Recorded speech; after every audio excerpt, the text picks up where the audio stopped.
Maybe it's not fixed up.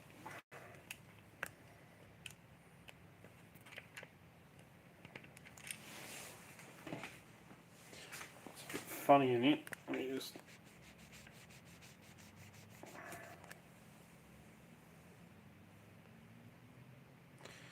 That's a bit better. Hey Todd, what's going on? It stinks of paint in here. It says,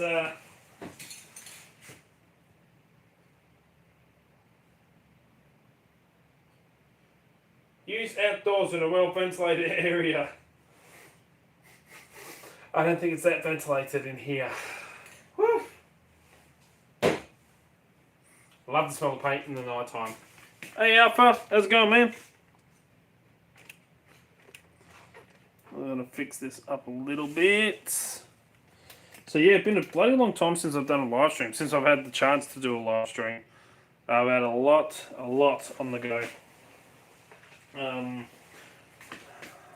a screw? I know some might take me up on that offer. So, quite literally, I have had so much stuff on the go. As you know, I busted my right knee when I was moving house. I had 7 weeks off of work. I go back to work for about a week, 2 weeks. And Blaze brings COVID home. And I ended up catching COVID, so I was off work for a week. I'm better now. I still get a little bit short of breath every now and then, but I'm a hell of a lot better than I was. And stuff like that, which is good. Really good that I've actually got my breath and everything back. So I've been busy trying to catch up on stuff since then. Like, orders have been coming in, which is absolutely fantastic. I literally just posted 2 orders off yesterday. One of them was $157 worth of keys. It was literally every single key except for the cross keys that the guy ordered, which is unbelievable, and a massive thank you to him for that. Really does mean a lot. So, at the moment I'm working on a possible new product. Possible. If it works. For some reason my printer's not freaking working properly. I bought a brand new ink cartridge, and instead of printing out in black like it's meant to be, it's printing in pink. So I'm a little bit peed off about that.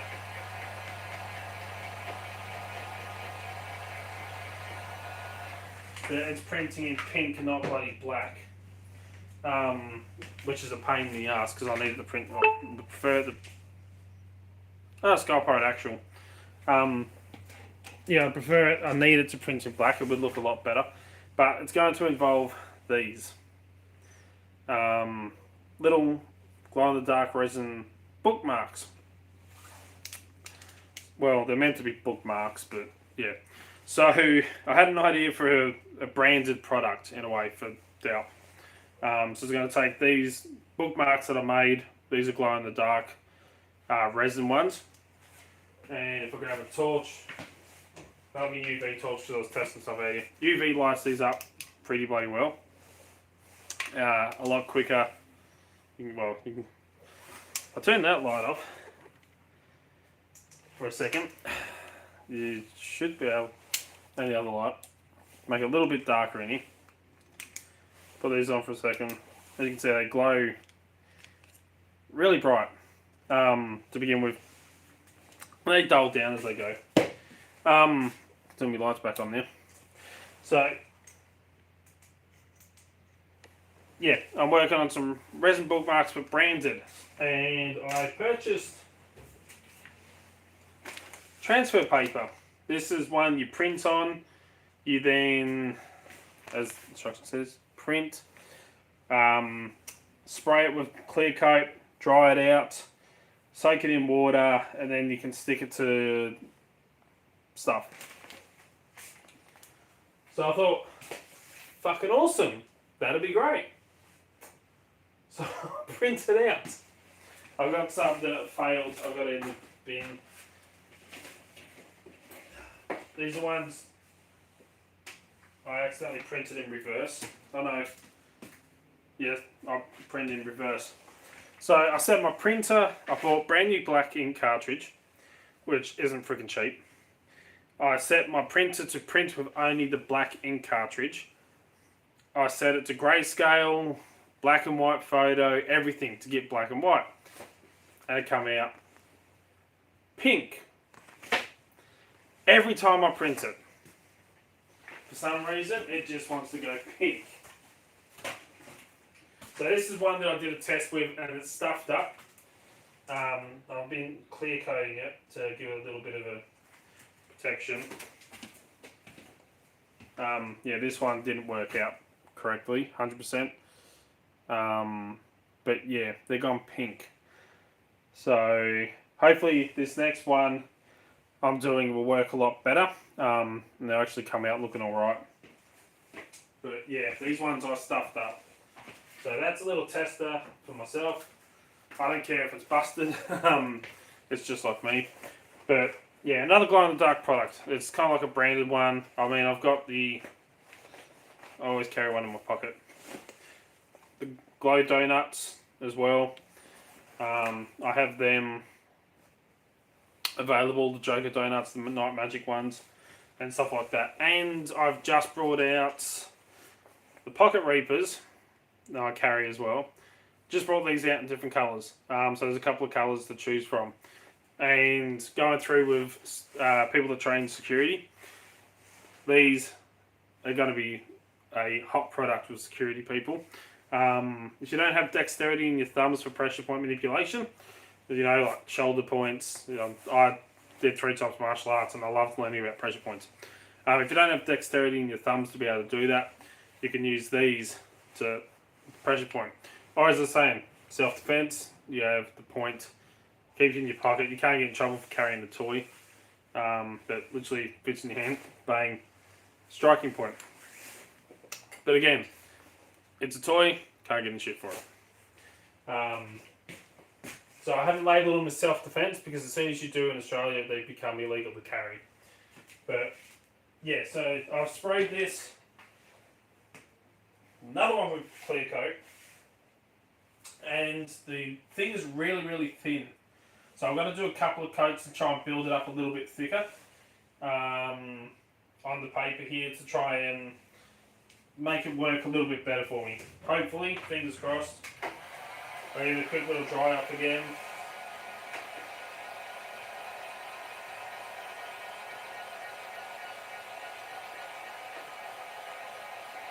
I'm really hoping these work out.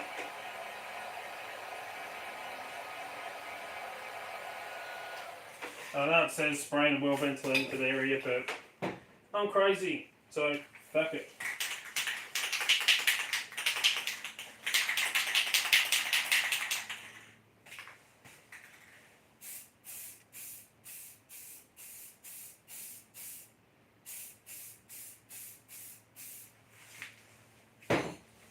But anyway, other than that, I probably should have the door open, but it's bloody cold. Yeah, anyway, so yeah, I'm trying to catch up on some stuff at the moment. Yeah, these comes out really thin. These print on transfer papers, so make it a little bit thicker, hopefully. But one of the things I've just finished as well that is getting finalised is our presentations. So our presentations are going to be live and well, not, it will be live, it'll be a live presentation, but it's going to be ready to be booked in. So the PowerPoint slide for it is getting finalised. Daryl, who runs the website, as you know, which if you actually want a website of your own, go and check him out. He is absolutely fantastic. He does all the security for it. He is absolutely fantastic at bringing your ideas to life. He runs a great company, Daryl Jackway Services. Link in the descriptions of all my videos. He's a bloody ripper of a guy. He really is. And yeah, he helps me out. As soon as I have any problems with the website, bang, he's on it. absolutely fantastic guy. He also teaches and trains security in all different courses, like working at heights, forklifts, confined spaces, pretty much anything you need a license for, security installation, like device installations. Pretty much if anything like that, he trains it and teaches it. So yeah, he's finishing off the PowerPoint for me, just animating the whole lot. Because as I said to him, I sent the PowerPoint presentation that I put together, sent it off to him, and I remembered after I sent it, I sent him a message saying, I haven't done a PowerPoint since I was in like grade 7. It was the last year 7 was the last time I did a freaking PowerPoint presentation. I said it probably shows. He goes, actually not too bad. So yeah, the presentation we got is on non-destructive entry methods. So it's going to be teaching people or doing a presentation for companies and stuff like that. Taking all the bobs, taking all my equipment like the underdoor tools and stuff like that, the hacking devices and everything, and saying these are methods that people can use to gain entry into your building. These are little methods to try and prevent that from happening, kind of thing. So people are a bit more mindful of the security products they use and how they can be defeated. Like don't leave the keys out. I actually show them how to decode from a photo and then cut a key to code and stuff like that. So yeah, the presentations are going to be, the presentation is ready, live, good to go as soon as I get the, hey Rune! Hey, when will the next try have a video with Tim be? Now that I don't have COVID, hopefully soon, I'll have to organise one with him when he's free and ready, good to go. So, but yeah, so the presentations are now going to be available. And I got to finish working on the actual classes as well. I just haven't quite got around to finishing that just yet. On the up note of classes, the escape training, the restraint, illegal restraint training ones. My handcuffs come in for them, the zip ties. So people can learn how to, these ones won't be getting cut through, unfortunately, because they've just cost too much money to get these in, for them just to be cut through every single time, like cut through multiple times. So these are going to be used for bypassing, teaching them how to bypass the zip tie handcuffs. For actually cutting through handcuffs with the ropes, like the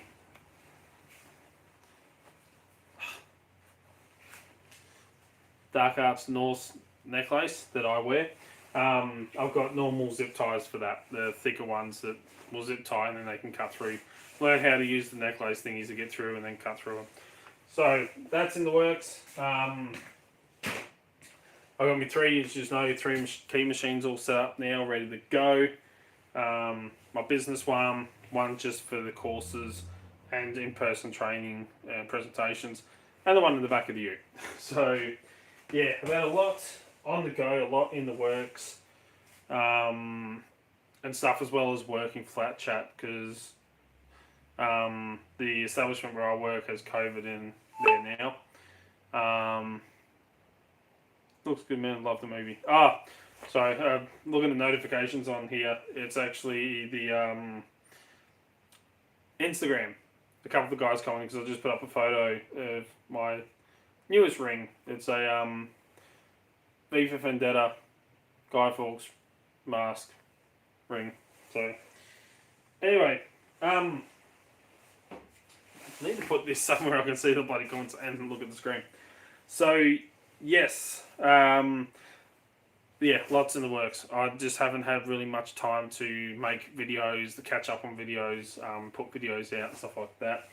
I knew the last video I did, the one about the, so it wasn't really showing you how to do it. The lishy pick, picking the lock, decoding it, then cutting a key to code. It was more about showing you how fast it can be done. So there's an extra, it was about 6 minutes, not even 6 minutes, to pick, decode, come in and cut to code. Straight away. All up was probably about 8 to 10 minutes with walking and grabbing a drink in between and stuff like that. But, all up, literally, it was like 6 minutes and probably a bit faster. You could even get it a bit faster. So it's showing you how quickly you can produce a key to a building. Getting in there with a lishy pick, decoding the lock quickly, going away, cutting a key to code. I mean, it's a lot faster than impressioning. So it was more of like a video to show you, look, this can be done and how quickly it can be done. That lock gave me a little bit of trouble picking it. I have to admit, it gave me a lot of trouble picking it. It was gunky and hadn't been used in years by the feels of it. So, yeah. But I knew as soon as I freaking did it, g'day mate, I knew as soon as I did that video and uploaded it that there's going to be people that, you know, complain about it and they'll be like, why are you doing that? You know, don't pick locks that are in use. I do it for a job. I decode locks, cut keys to code for them as part of my job. Starry sent you. Well, welcome. Starry's a bloody great guy. Good mate as well. So yeah, thanks for coming and checking out the channel. Really do bloody appreciate it. So I will warn you now, I do swear a lot more than what Starry does. Starry knows that. Everyone knows that. But yeah, I knew as soon as I uploaded that, people were going to go, you know, so much would keep it bloody legal. And I'm like, dude, I do that for a living. My job involves locks and keys. I cut keys all the time. You know, and I said to him, I do it for a living. I know the risks. If that lock, something went wrong with that lock, I know that I can fix it because I've got all the equipment here to do it. And I do it. I repair locks and stuff like that. So, yeah, knew it was going to happen, but anyway, it was more of showing you, yeah, exactly how quick. Boom, boom. Us Americans swear more than we should, so no worries. Yeah, us Aussies swear a hell of a lot more. Normally it's like every second swear word is a swear word here. So, yeah, it's just literally the last couple of weeks is head down, ass up, getting the presentations organised for stuff, and the classes and stuff like that, all paperwork for that. I fucking hate paperwork. I'm the hands-on, so I love the getting in there, doing the shits, training people, teaching people, the hands-on stuff. I fucking hate the paperwork side of things. If I could employ someone to do the paperwork, if I was earning enough so I could employ someone to do the paperwork for me, I would. I freaking hate the paperwork side of things. It's nothing worse for me than sitting there and typing away. I love the practical, hands-on, you know, getting in there, teaching them how to pick, how to bypass and all that shit. G'day, key man, Ronald. Yeah.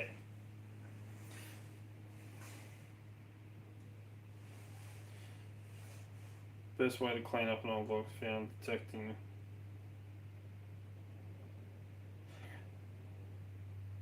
Depends on how much damage is actually on the lock itself. That sounds like a fun time. Yeah. There used to be a game we used to play, I remember back in primary school. Here, it was head down, thumbs up. And you had to try and guess. There's like 4 people that'd be out, and everyone had their heads down on the desk and their thumbs up. And if you got touched on the thumb, you had to put your thumb down and then guess who it was that touched you. Touched your thumb kind of thing. Yeah, there's a stupid freaking game. I don't know why they played it in school. But anyway, shows up how messed up my fucking brain is that I remember shit from primary school. I was just saying to someone the other day, because they asked me like dates and times. I'm like, I remember everything. I remember a hell of a lot of shit. My brain doesn't really forget, except for names and dates and times. So a lot of people's names, it takes me, even at work. Where I work, I've worked there for 4 years, and I still don't know a lot of the people's names. I just go, g'day, how you going? I only learn the people's names that I work with closely. And yeah, it's literally been flat out at work. We've been short staffed because of COVID. And the residents had COVID, so I'm literally like gowned up all the time, sweating my ass off in there because, you know, nursing homes has got to be hot because they don't like it cold and they complain with the hell the heaters up full pelt. So that's fun. So hopefully the business picks up a bit more so I can afford to leave or start dropping shifts at work. But yeah, so you all saw the video on all the new bobs. We all know the original bob. My first bob.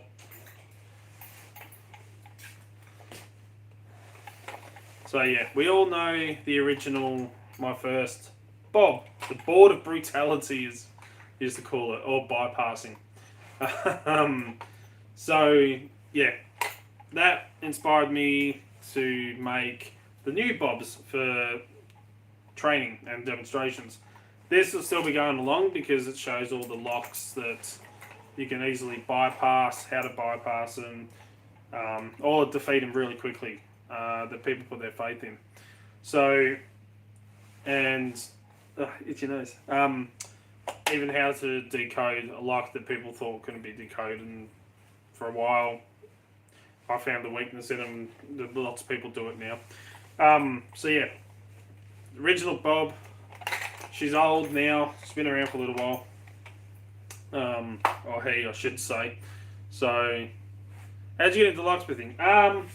So I do some locksmith work, but I don't at the same time.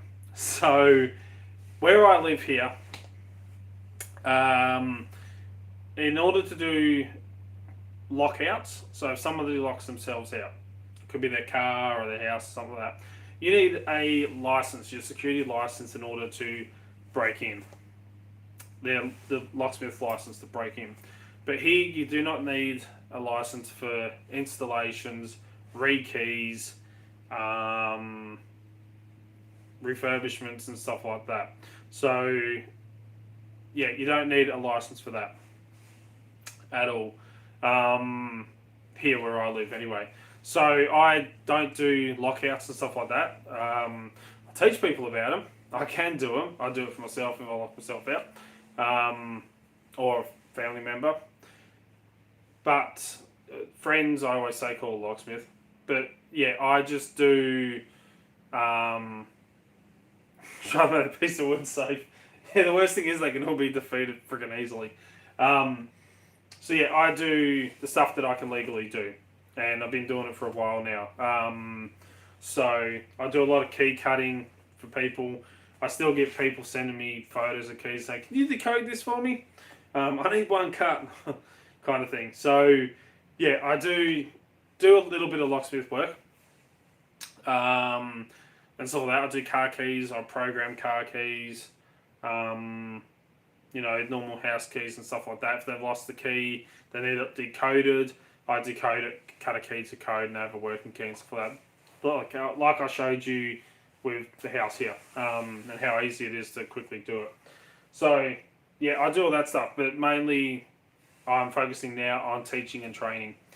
And I just, as we know, the other week, with the birthday video I put out, the Dark Arts Lockpicking has been on YouTube now for 5 years. Been picking for longer than that, a lot longer than that. But the YouTube channel itself has been around for 5 years, and the website's been around for over a year now. That's why we did the revamp of the website and redesigned it and made it a hell of a lot better. So it's absolutely fantastic. We've got the forum up on there now, so you can come and join on the forum. I share information and stuff like that, and everyone else can share information to come and chat about locks or prepping, is one of the bits in there as well. So lots of stuff up on there to go and check out if you haven't already at DALP.com.au. Kind of feel like LPL, Lockpicking Lawyer. But I sell over at Covert Instruments.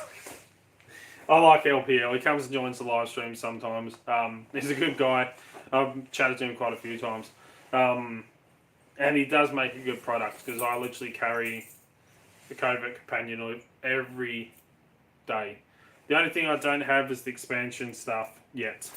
But I do carry a shitload of master keys. So, yeah. It's always hanging off my, I always have my Covert Companion hanging off my master keys. So, pretty much every key that's on here plus a Aussie 5 bump key set minus a couple of the ones. So my last order, except for the one that just come in for key casting clam, but all the master keys, these ones here that I cut and sell, has just been ordered in this, and plus all the bump keys, the Aussie bump key set and stuff like that. So I love master keys, and I'm known quite a bit for key stuff. So Uncensored Tactical, if you don't know who Uncensored Tactical is, they're on YouTube. Go and check them out. Pat, who runs it, is a freaking good guy. Someone I actually call a friend now.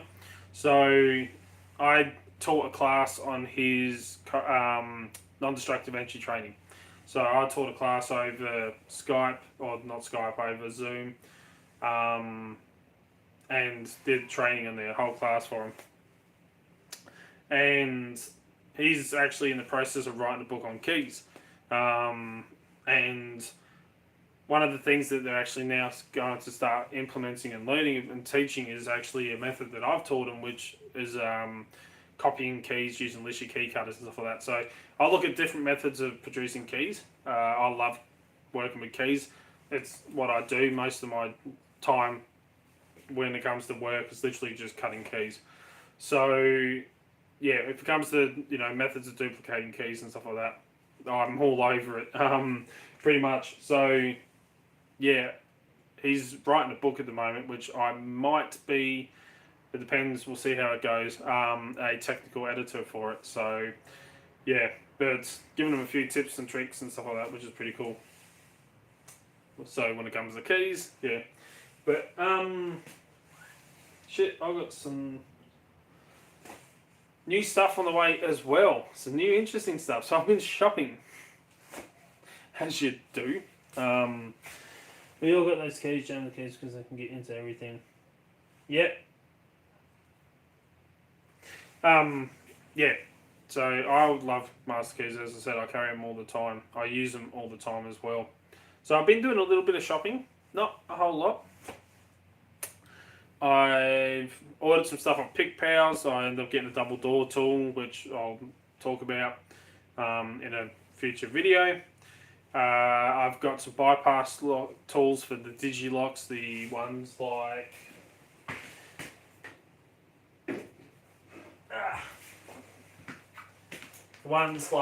this one on this bob. So yeah, they can be bypassed with, well, this one can't, because the way I've installed this, it can't be bypassed. This is way thicker than a standard door, so the actual bar that runs through the middle that hooks into the actual knobs can't be reached properly. So the part that sticks out can't be attacked with the tool. So you can't bypass it by, normally you would go straight in, attack the mental blank. I was going to say the bar that goes across between the middle, and you just rotate it, which is actually just pulls the latch in.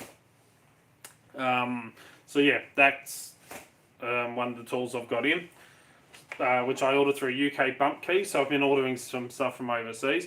But again, one of my favourite methods, if the latch isn't installed correctly with the correct strike plate, I just slip it. So it's my go-to bypass. So I ordered them in. They've arrived. I've just ordered a new latch slipping tool from a good friend, a good mate, Andrew Law, who owns Law Lock Tools over in the UK. Just ordered one of his latch slipping devices, which he makes. So that's on the way right now from England. Can't wait to play around with that, and of course do a video on it. He says it's got 7 tools in one, so I can't wait to test it and slip some latches, and actually not just, like a demonstration board like that, but actually I'll attack some doors with it and actually slip some latches to show you how well it works. So I've got that. I just got in and just cleaned up yesterday. It literally arrived yesterday, which I can't wait to play with, because they are designed by an Aussie. These are the 15,000th one. I've got both thicknesses. But the new picks designs by the Butcher's Block here in Australia, these are the new bare bones ones that he designed, the 3 hooks. I needed some new hooks, so I ordered some of these off of Bare Bones Lockpicking, and I got both thicknesses. So can't wait to play around with these a bit more. I haven't really had much of a chance to. Pick some locks with them and then do a review of them and tell you how good they are. I do like Bare Bones Lockpicking's picks. I will be and have used these for training. So all my training equipment, like when it comes to picks, thanks mate, alright, sorry, Instagram notifications. I'm quite popular on Instagram as well. Like I put out a lot of stuff up on Instagram. So if you haven't already and you're on Instagram, go check it out. But I use, Bare Bones, and I recommend their products. I had a heap of zip tie handcuffs in for training, for escape training, illegal restraint training, and I'm going to get some new some handcuffs as well, just to teach picking and bypassing on handcuffs. I'll move this stuff out of the way because I've got kits everywhere and boxes everywhere.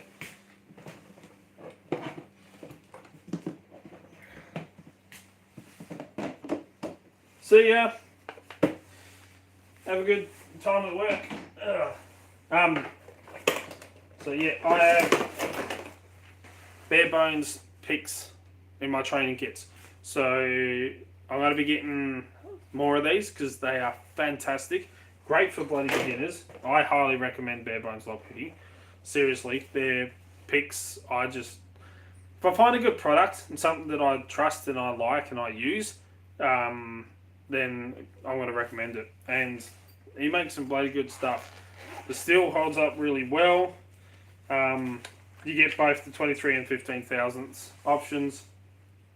So I'm going to be using these for training. So all the training classes that I'll be running, in-person training and stuff like that, and presentations, people actually want to have a go at picking. These are the picks that I'm going to be using. So yeah, Bare Bones Lockpicking is fantastic. If you have a look on the website, products that I recommend, that I use, there's his logo and stuff up on the website. So yeah, that's how good they are. I've got them up on the website.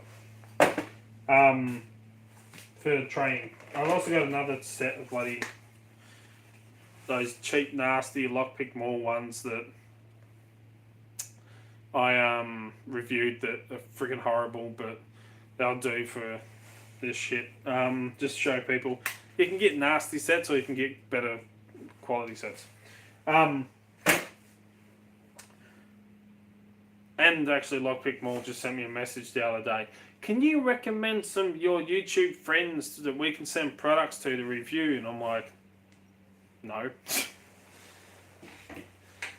No one. They're like, I said, what do you think of my review? Oh, it's not that good. We not get much business. No, not many. No one use your discount code. I'm like, yeah, because people that watch my channel don't want to buy shit.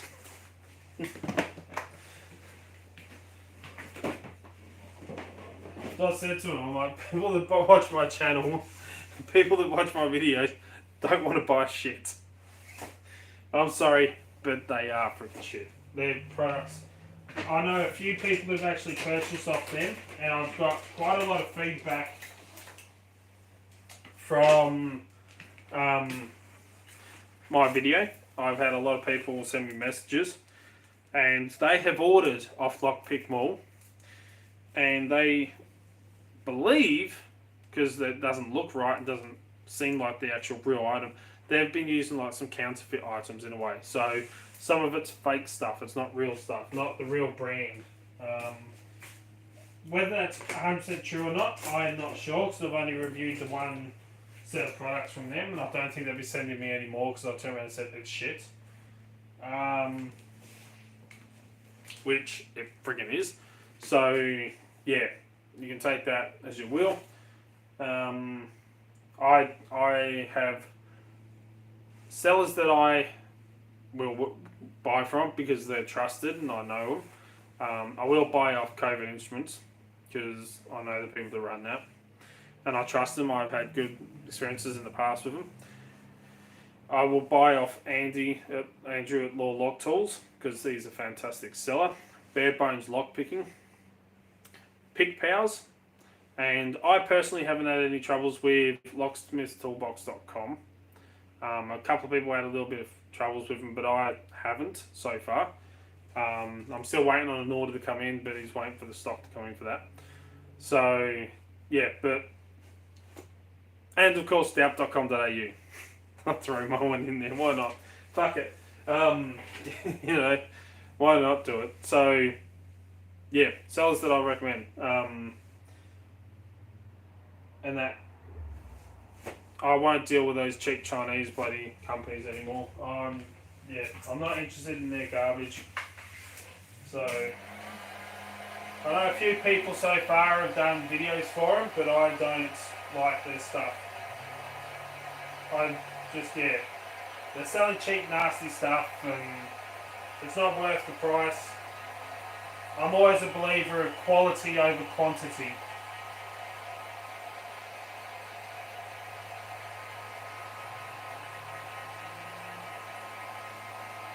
And if any of you use 3D printers or do 3D printing, I tell you what, I just got a new tool in. I ordered it because I wanted to. Where'd I put it? Oh yeah. This is a deburring tool. It's used on metal and stuff like that. Little swivel head.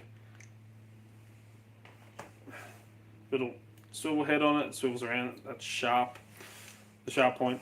That, taking the edges off and deburring 3D prints, works bloody great. Saves me a hell of a lot of time. I was going through with this, a knife, cleaning them up a little bit. If you get the little squish where it sticks to the plate. This just cleans it up. Paid about $13 for it off of eBay with a couple extra blades. So if you do 3D printing, definitely something to get your hands on. It just cleans up the prints beautifully. It really does. Speaking of other tools I've got on the way, I've got some safe locks on the way from America as well. And my thingy's locked out. So yeah, I've got... Alright, GK man. So yeah, I've got safe locks on the way from America. Safe technician is sending me some, which are coming by boat, I think he said. Because America's now posting to Australia again. And then Cheerial has got a parcel for me, stuff I've ordered, which, where he is at the moment, there's so much of a backup. It's going to cost over $100 and something dollars for postage. And I'm like, we'll just wait. Because all they have was like priority. I'm like, we'll just wait for that one. So I had a parcel coming in from him in about 6 weeks' time, it'll get posted once everything clears up, which has got a telephone, the little pocket-sized, kind of like a lineman's phone in a way, but smaller one. Great for emergencies and stuff like that, as long as you've got a phone line. So that is on the way. I've got a Punagotchi coming in. So my brother over in the Americas, I call him, Josh, he is sending me a Punagotchi, which is a friggin' awesome guy. Once it arrives here, I will be doing a video on it, and I'll tag his Instagram and also his business Instagram one up on there as well, because he teaches and trains non-destructive entry as well and does presentations over in America. Awesome guy. But I've got a Punagotchi coming in, which is a hacking device. So it's going to be a part of our presentations as well, to show people that these devices that a lot of people, anyone can make one, runs off Raspberry Pi. So buy a Raspberry Pi board, anyone can make one. He's got one. He sent it over to me because he's got a flipper, so he doesn't need Putagotchi. But that steals Wi-Fi handshake. So Putagotchi is based off the old, back in the 90s, everyone had one. The Tamagotchis, I was a bit better. I had the Digimon instead back in the 90s. So, yeah, the Putagotchi is like a play on Tamagotchi. But instead of having to feed it and look after it, it eats Wi-Fi handshakes and copies them saves them onto an SD card.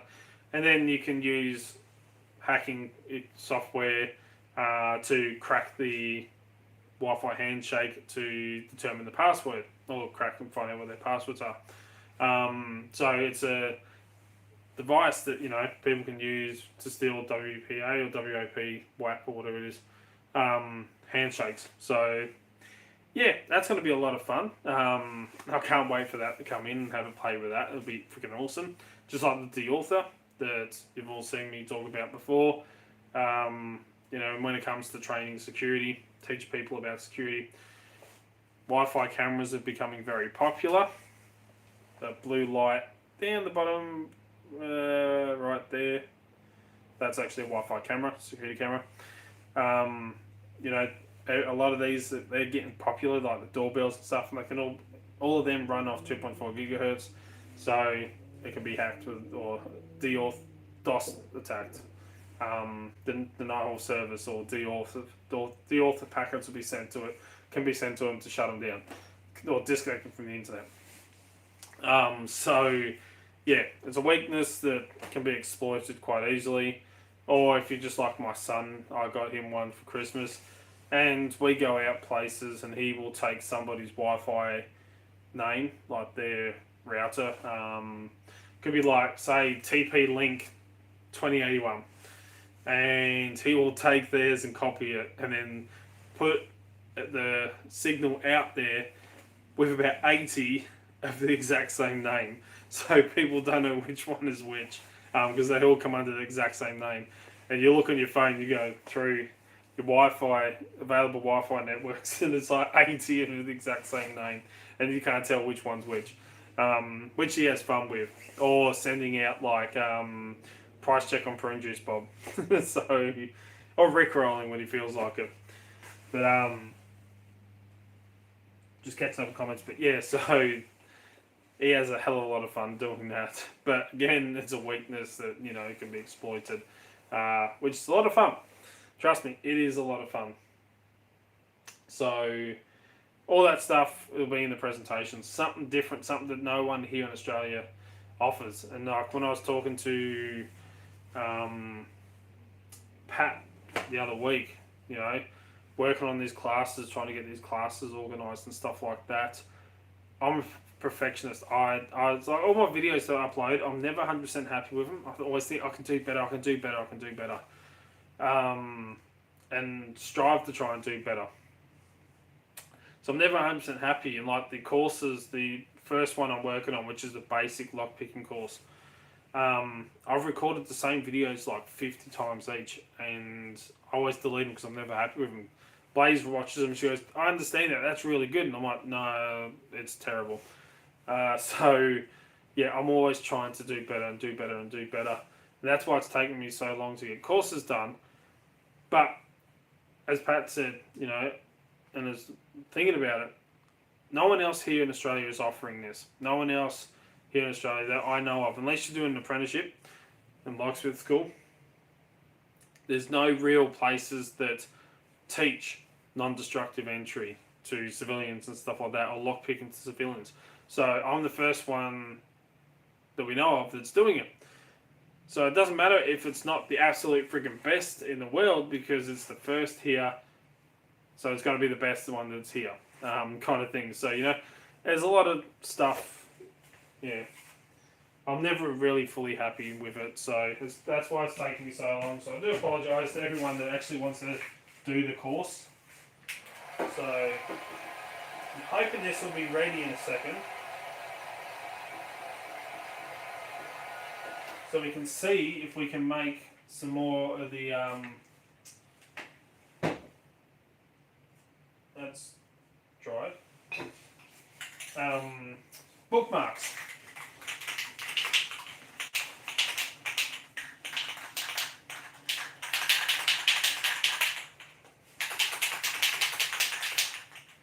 Right, so another spray.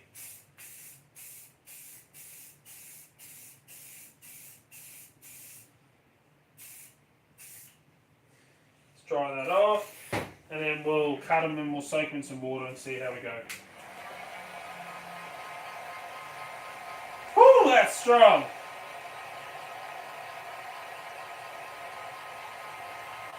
Still not happy with the pink, but it'll do. No one offers a pink DALP thing.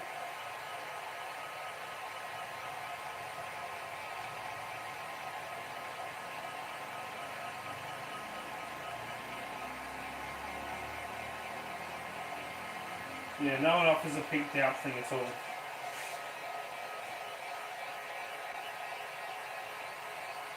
I've got people asking me for like patches and stuff like that. I need to find a good producer that won't break the bank.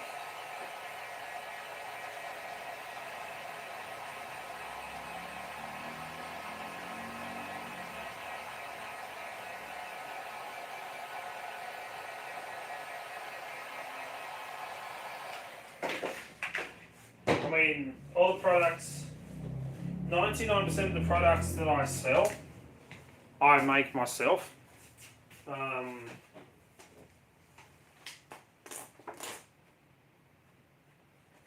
That's dried.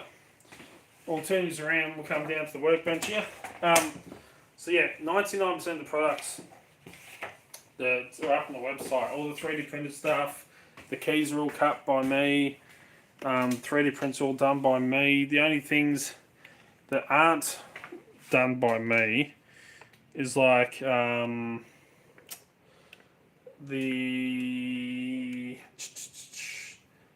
key covers. So the devices you use to cover your keys, to cover the bitting, they aren't done by me. They are ordered in. So yeah, kind of hoping this will be alright. Soon see. There's black shit stuck in there now. Stuff it, bugger it. Let's get that out of the way. So yeah, some products, you know, they take a little bit longer to do because it's just me making them and trying to keep up with all the products and do everything else. It takes a lot. So people are like, oh, I want some stickers and patches. I'm like, yeah, I need to find someone that can make them, but I don't want to have to go spending a fortune on them because then, you know, people aren't going to want to pay a fortune for them.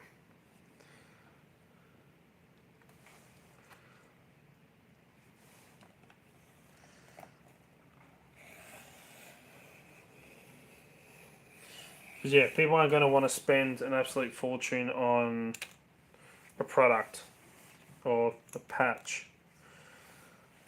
They want something that's only going to be like a couple of bucks, not have to charge like 30, 40 bucks for one because it cost me that, you know, a lot to get them made.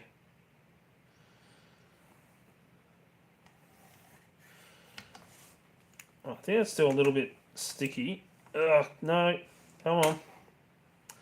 Yep, it is. So, let me bring the gun over here and I'm going to dry this one a little bit more. And then we can see if we can stick it down. Show you how this transfer paper shit works.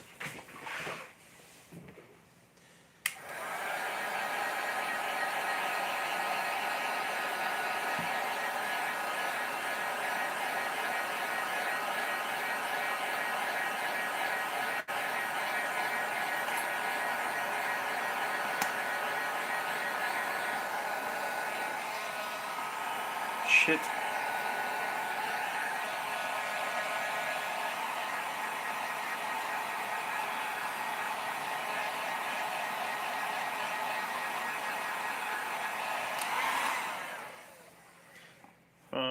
think I just warped that mat. It's alright, I could buy another one.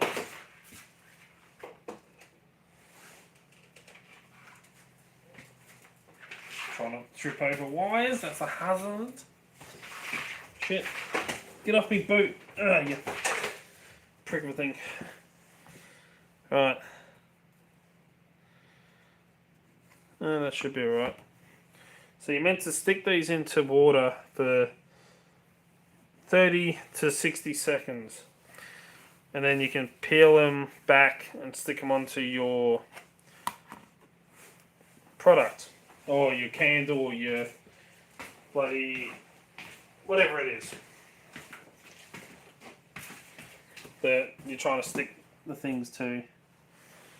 Let's get a little spritzy of alcohol just to clean anything off.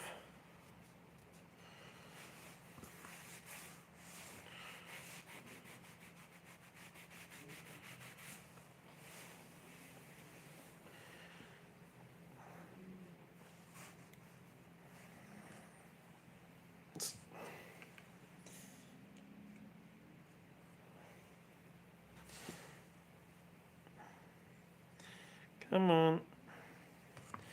So you meant to soak them for about 60 seconds.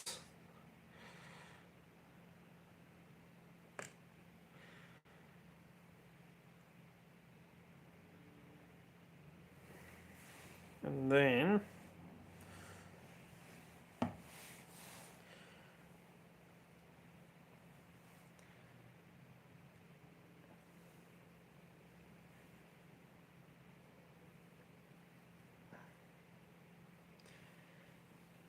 you can lift up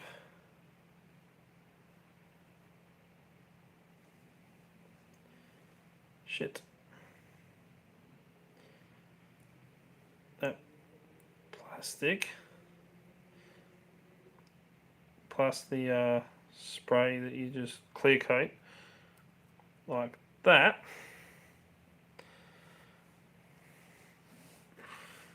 We'll line this up.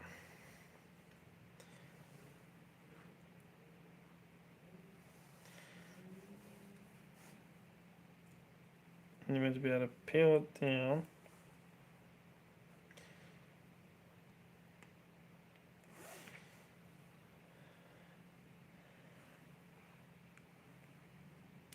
Shit.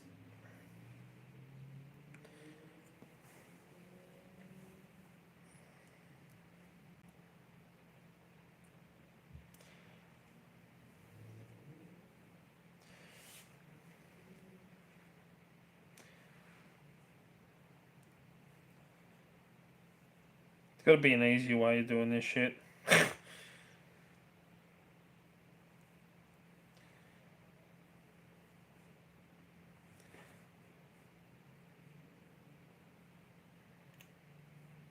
Ah.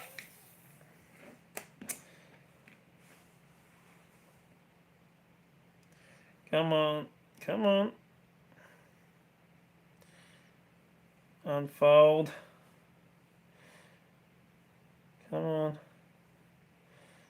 Like that. Let's move that up a little bit.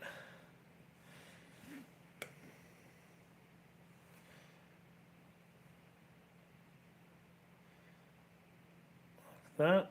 Come on.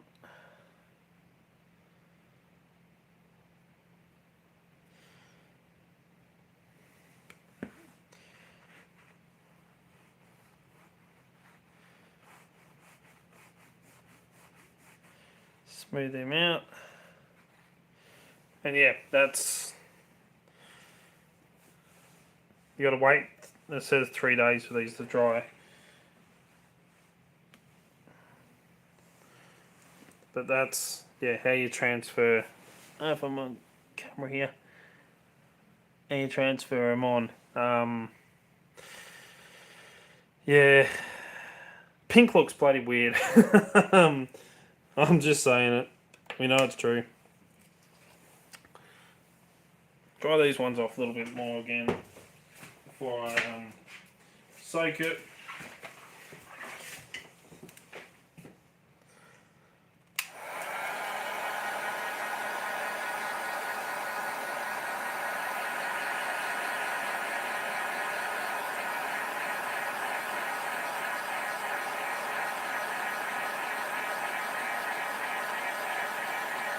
If it was in black, it'd look a hell of a lot better.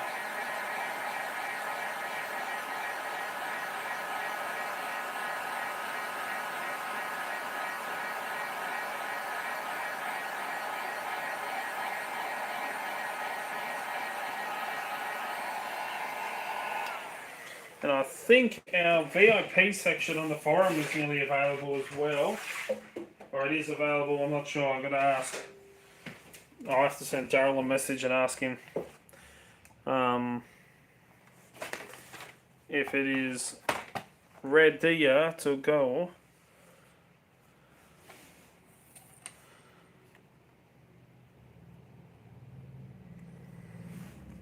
Ahead.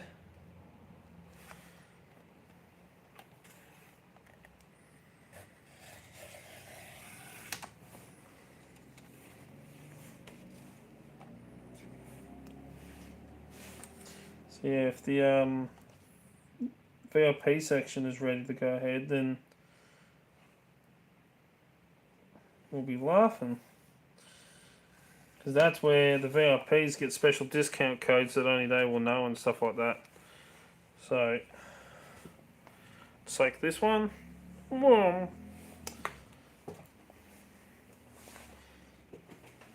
Ugh. Put that out the way for a second.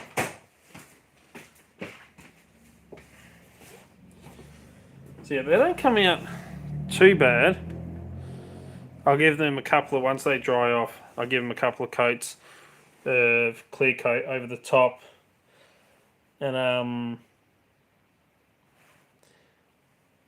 make them look a little bit nicer and help protect them and stick them on there a little bit better. But to clean up these edges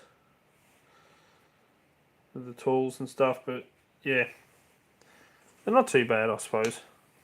They'll be better once they dry and clear coat and look a bit cleaner. So those, yeah, that's got an edge to it.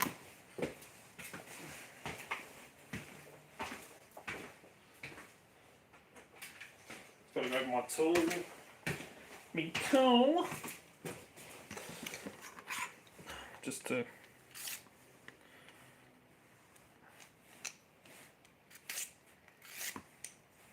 take that edge off.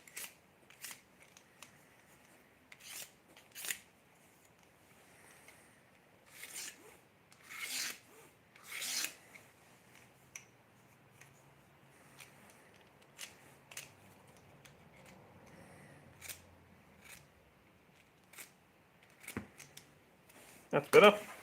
See what I mean? Like, for stuff like this and that, it just works. Spritz your vacuum hole. Like, honestly, that just works. The deburring tool.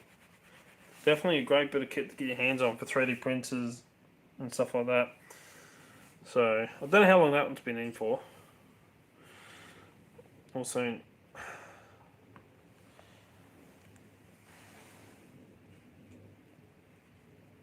come on, soon see if it's enough.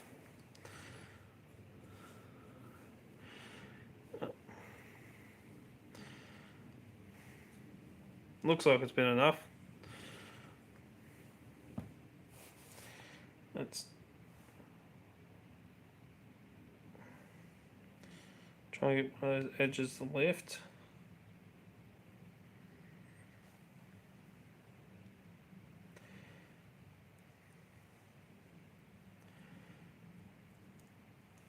Like that.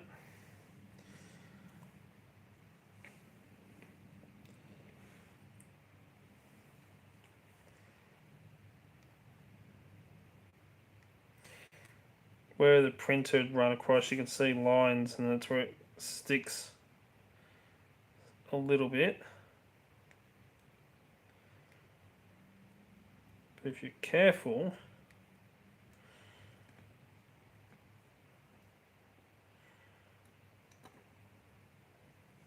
do that, and then we can slide it, shoot, carefully, slide it up,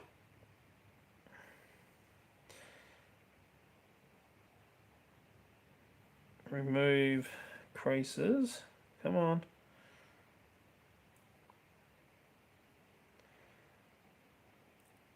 Gotta be so careful with this, it's so delicate.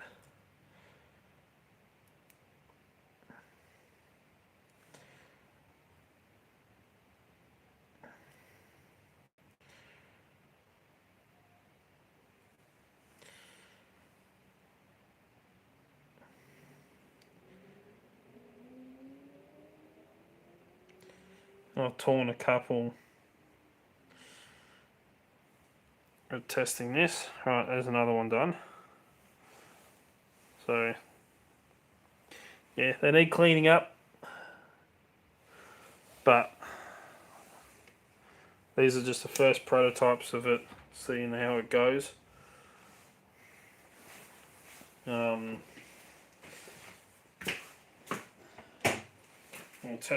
We'll testing them out and stuff. And since I got these on here, I'll pick a lock in a minute anyway. I may as well, while I'm at it,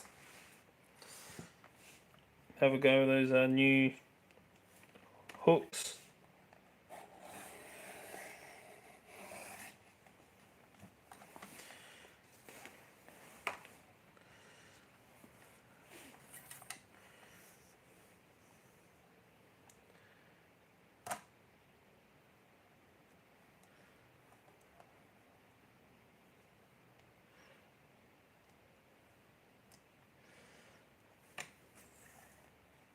Yeah, I think a little bit more boring than Jason, because his lives, on these videos at the moment, he's building freaking graphite launching cannons. It's freaking, it's insane. I do like it though. It's freaking awesome. As I said, I like to see him put Kim's makeup on with it.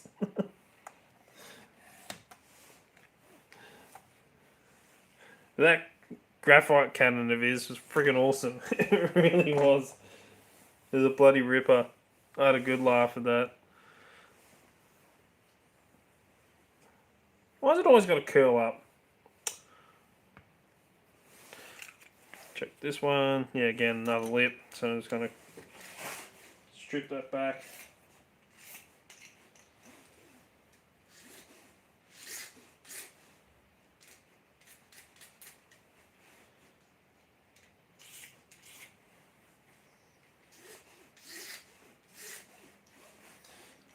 Like that. Spritzy of alcohols.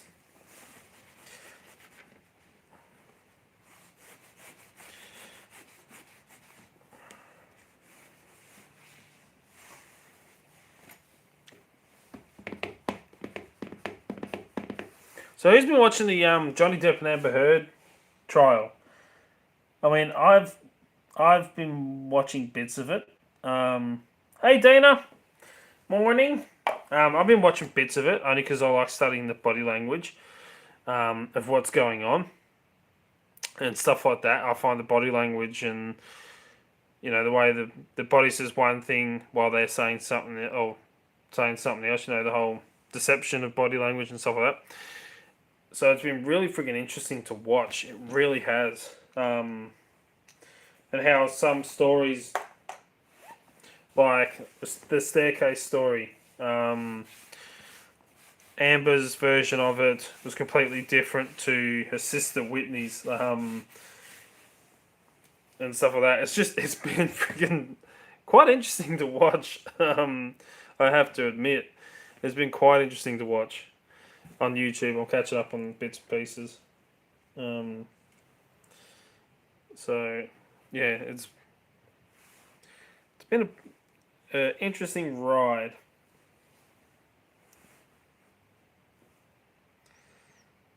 Come on, lift up for me. Thank you.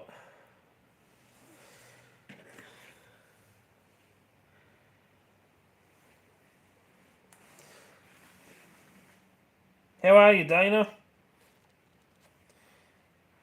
Feels weird saying that because Dana's inside.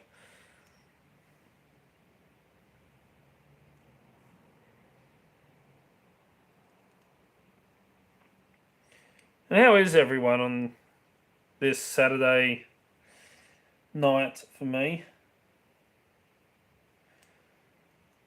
No. Not on a big ass crease like that. Come on. Behave for me.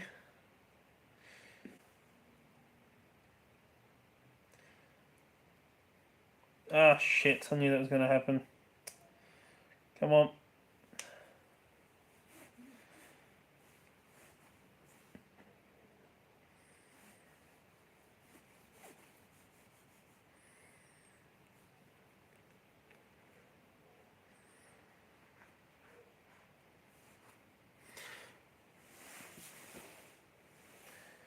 Yeah, Blaze is alright. She's been working her ass off with her new job. So she left the residential care where I work, and she now does home care, which works better for her. And she enjoys it a lot more. But yeah, she's been flat out doing that. So yeah, she's good. We haven't really seen much of each other the last couple of weeks. We spent a week together when we both had COVID, but thanks to her. But yeah, other than that, we're all good. Just trying to catch up on some work and get stuff organised for presentations. Oh, one of the other things, I just ordered it tonight. I'm waiting on it. Well, I'm going to be waiting because I just ordered it tonight. A USB condom.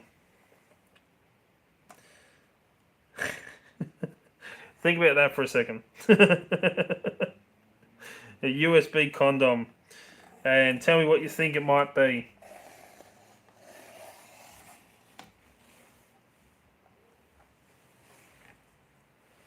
Yeah, in the comments, go on. What do you reckon the USB condom is? I'll see if anyone can get it right. Sounds fucking dirty.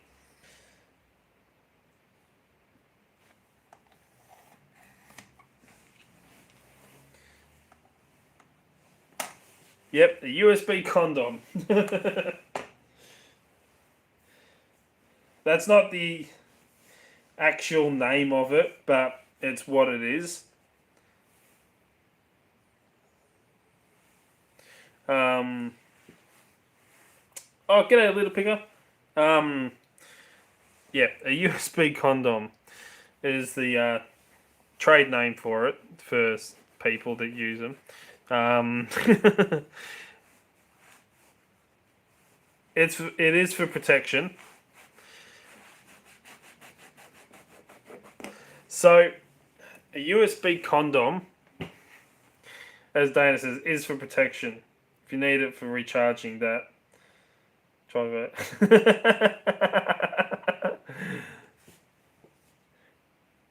Exactly, Rune. Rune's got it.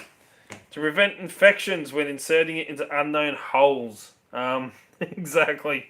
So yeah, USB condom. It is a USB firewall, if you want to think of it like a firewall or a condom. So if you're out in public and you need to charge your phone,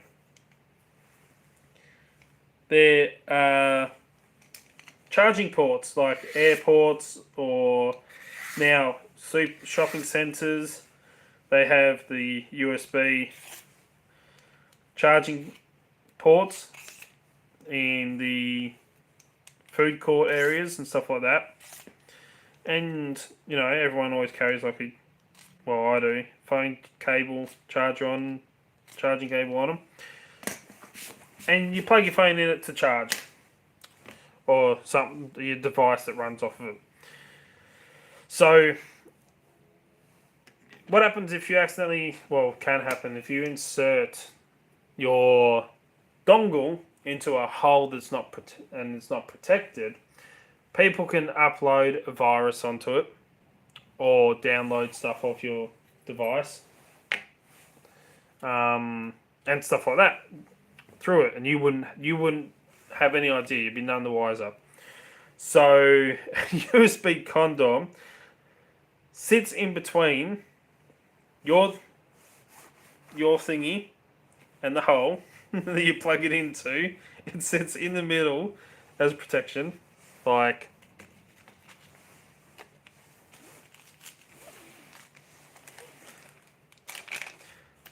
sits in the middle as protection when you plug it in to stop people from uploading or downloading stuff off your phone. So it's a little device that you plug your phone charger into, and then you plug that into the wall USB. So your phone doesn't get pregnant. Exactly. So yeah, it's a little USB device that it sits in between the two. And think of it like a firewall device for your phone. So it literally just blocks. It has only the charging power cables connected. The data cables in the middle are not connected. So you charge your phone, you charge your laptop, whatever off USB, but no one can upload or download onto it. So it's a little bit of protection. Again, security, keeping your security.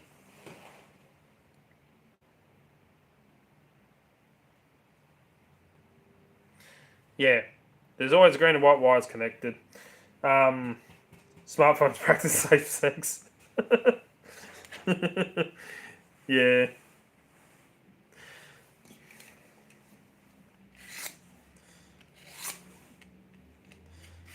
So again, it's another device. Protect security. That's one of the things I teach. I'm going to be teaching people. Something simple like that. Always check your stuff. OMG cables. You plug an OMG cable. It just looks like a normal cable that you would run. You plug it into a printer in a shop, and you can access everything on the computer. It is a hacking device. And stuff like that. It looks like a cable just sitting there. You plug it in, and it's all built to transmit through the cable. It's not really a cable. It's just designed to look like one. This kind of stuff that people don't really think about, but it's a risk. It is there. People will do it. So that's why we teach people to protect themselves from it with condoms. Actually, when I typed in USB condom into eBay, it come up with a USB drive that was actually a condom wrapper, but you pull half of it off and you got a USB stick in it. It's kind of funny.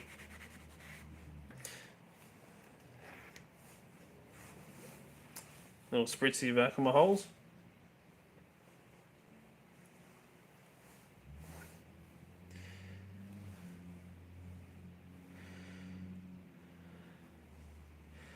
Oh, this one just wants to come straight off. That's good.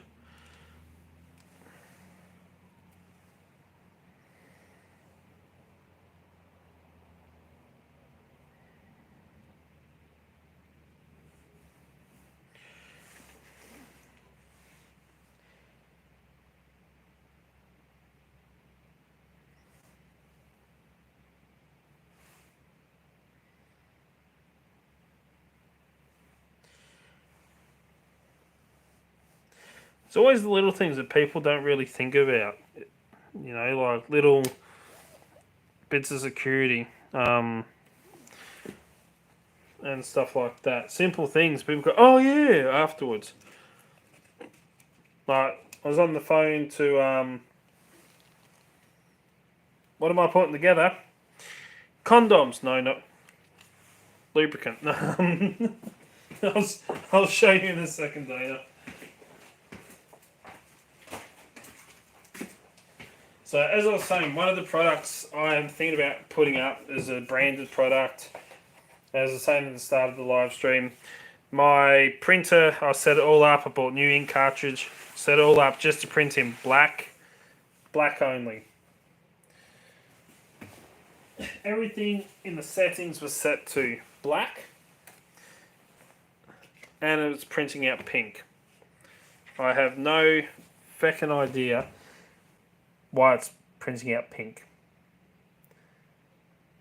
Sorry, I didn't. I was late, didn't I? That's alright. Didn't expect to be on. I just thought I'd do a random live stream. So yeah, for some reason my printer decided to print fucking pink instead of black. And I wanted to do like a branded product that, you know, people could hang on stuff. So I actually made some resin, glow-in-the-dark resin bookmarks. I bought the stuff for it. So I made up the resin bookmarks, the glow-in-the-dark, and now I just stuck these transfers on, which you print on and then clear coat them a couple of times, and then you can peel them off and stick them on. So it's come out in pink. I don't know if you can see that. No, literally brand new ink cartridge, all set up for black. It's still printing out pink. Even on normal paper, it's printing out pink. So I think there's a stuff up with the ink cartridge. But yeah, so pink will be alright. I don't care. These are just prototype. But yeah, glow in the dark bookmark. It says DALP, keep it bloody legal. Hashtag keep it bloody legal. Oh, there's a little mess up with the hashtag there. And then non-destructive entry. So let's actually sit this one here. I'm going to grab my... Turn the lights off for a second. Turn that one off. I'll turn this one off and hopefully not fall over when I turn the other one off. Wait, where's my torch? I'll turn that off. I have the torch out of my pocket. Let's have a look. Charge him up.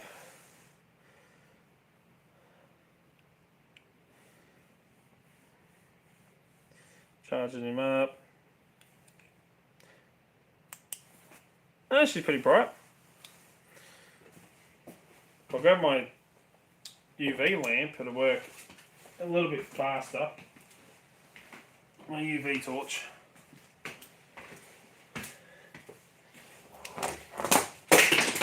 Shit. Well, that just broke. That'll teach me for doing shit in the dark. So, actually, that looks pretty cool. Let's pick it. Actually, looks. If you see the writing, it's coming through. It looks pretty bloody cool. Yeah, UV light charges it up fast, but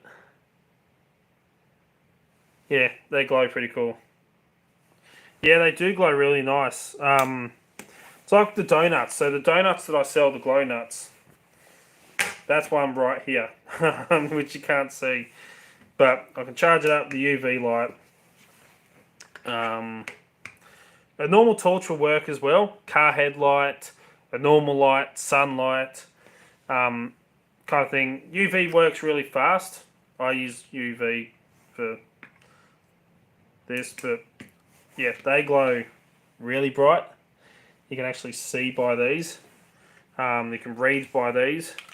And again, you can charge them up off a normal torch. You know, give them a little chargey poo like this. Boom, boom, boom. And, you know, you've got a glow-in-the-dark donut. You can actually see around and read by and stuff like that. So they work really well. That's a Night Magic Sprinkle. Do remember the nuts, yes.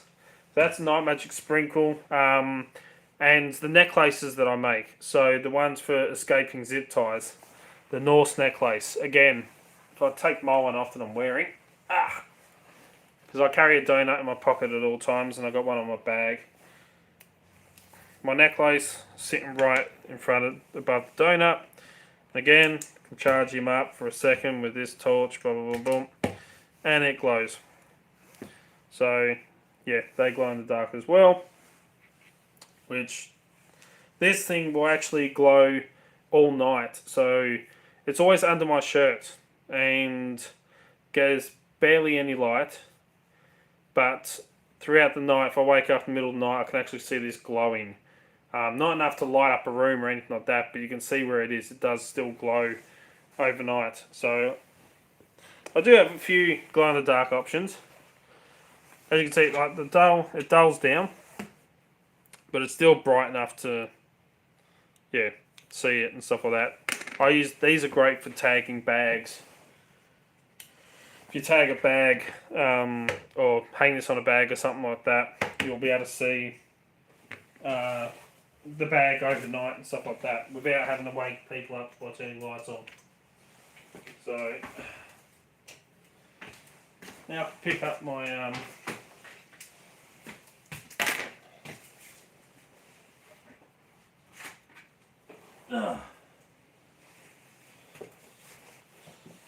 guillotine that I broke because I dropped the friggin' thing.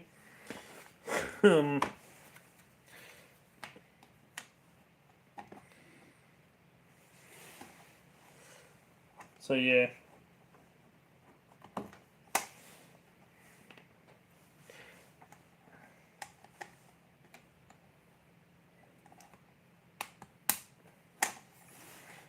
She's fixed. But yeah, I don't mind Night Magic Sprinkle. I kind of like these ones. They look really good. I was working on some gold ones.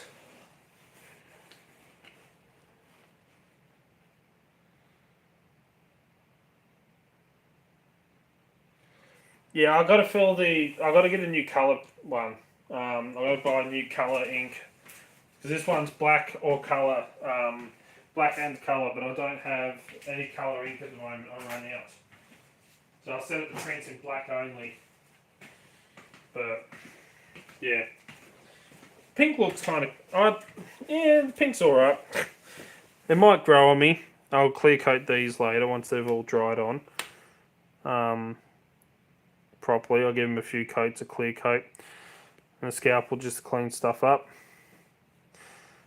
But yeah, it's not too bad. I'll be happy with. Oh, we'll see how they go once they're finished. Yeah, it's my little UV light. She works well. Don't shine them in a hotel because it'll glow like a rave.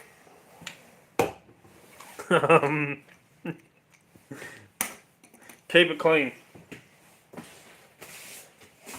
Keep it clean. Right. Since I got those new picks in, let's find a lock.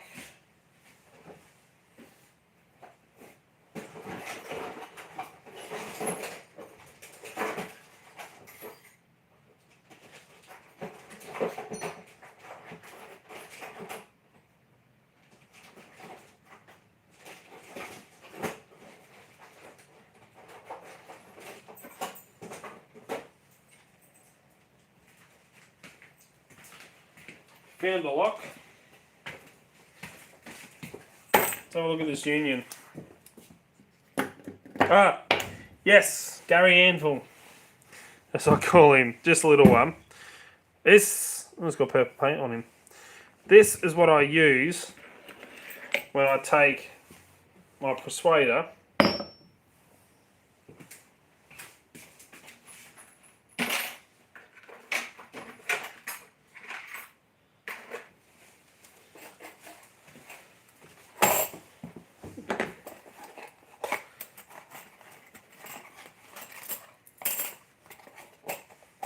take a key,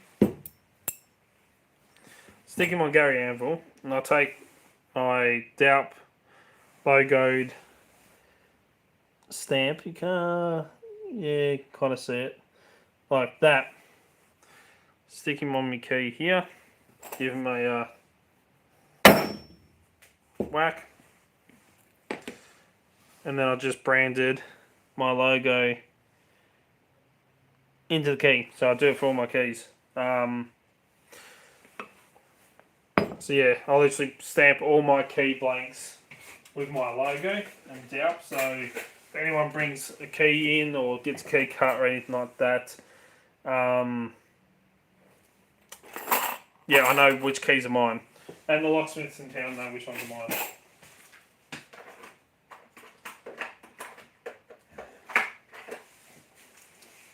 Got me with locksmith mate Clarky.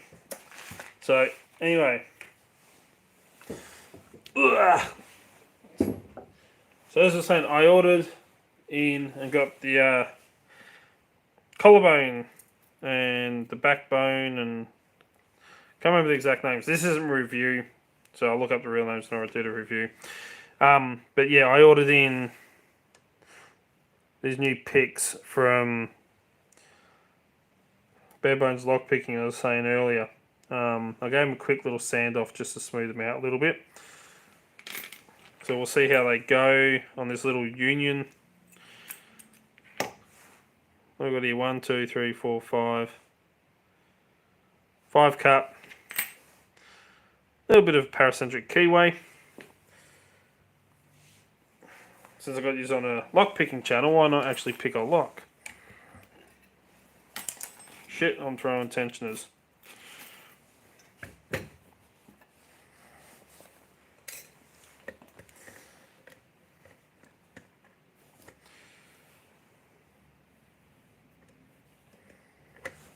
If I take that out,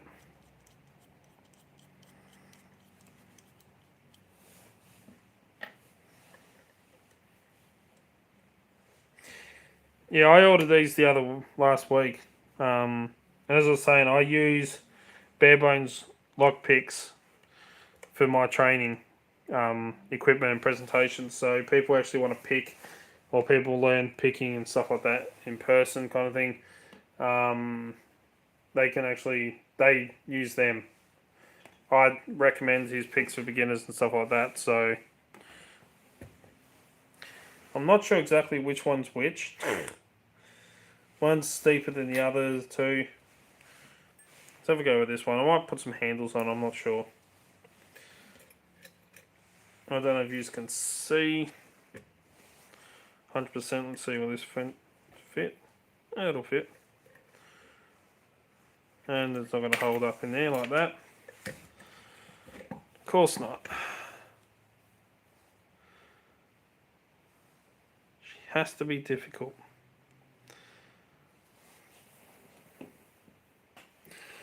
Let me lean across.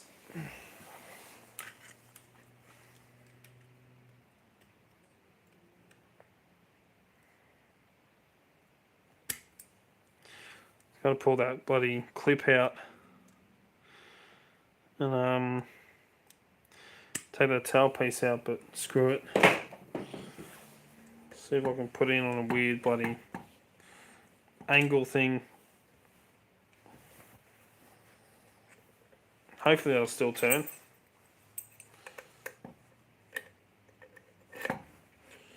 Yeah, that'll still turn. Yeah, they are actually a nice shaped hook. I kind of like these. Soon see how well they go. See if the 23,000s will fit in there. It's been a while since I actually picked, just focused on single pin picking because I've been doing a lot of bypassing stuff lately. So my picking skills have probably dropped. Okay, that's binding.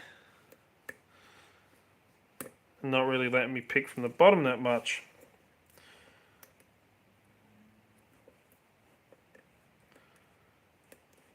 Yeah, I can't reach the pins. Let's try 15,000th. Crystal video. Yes, I know she's got to get round to it.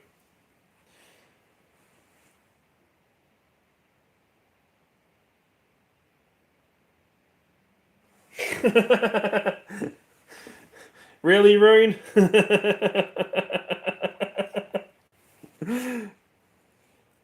You're a funny bugger, Rune. I'll give you that one.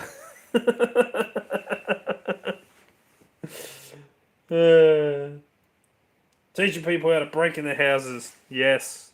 Because, you know, criminals pick the locks. Oh, there we go.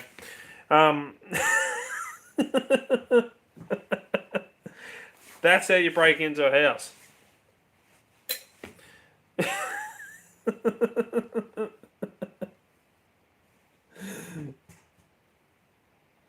you need to be shown where to find rocks, try looking in your head. Yep.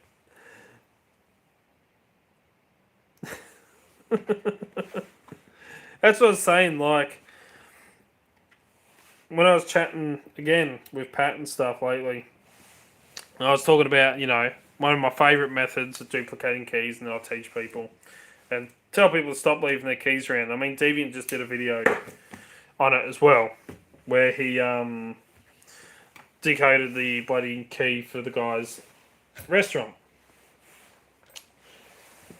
I mean, it is an easy thing to do, to decode from a photo. There's a bloody app you can download and do it, which I use. But, as I said, realistically, who the hell's going to do that to gain answers? I mean, you know, if it's a criminal who does not want to be known, like doesn't want to leave a big footprint or something, yeah, he might go out of his way to do it. But the average bloody criminal, they're not going to freaking take a photo of your keys and then decode them and cut one. It's, yeah. It's just, sometimes, you know, what we teach people and show people, you know, we say, oh, this lock is easy to pick open. Well, yeah, for us, but for the average Joe Blow bloody criminal, they're not going to pick the lock when they can just smash your window and fucking climb through. I mean, that's the same as someone. We spend thousands of dollars on, you know, doors and hardware for them and locks and stuff like that when, you know, there's a big ass window right next to it. So,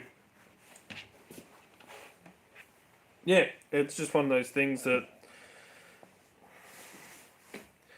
we don't really think that much about, do we? Well, we think about it, but the average Joe Blow's not going to. One thing I do want to test. I made this snap gun. It's 3D printed one. You use wiper insert to make a pick needle and you snap it. The only thing I did with this is I glued a piece of metal on the top of the slide here so that it actually hits that and not the plastic, which will break or wear out. So the metal hitting it will last a hell of a lot longer than, yeah, just the plastic. So I could probably shrink this down a little bit more, but it might not be as powerful. And I was thinking about adding it as a product, but I mean, it's not really that, yeah. So I don't think it'd be a popular product. But let's see if it'll work. I haven't really tested it much. I made it and then, yeah.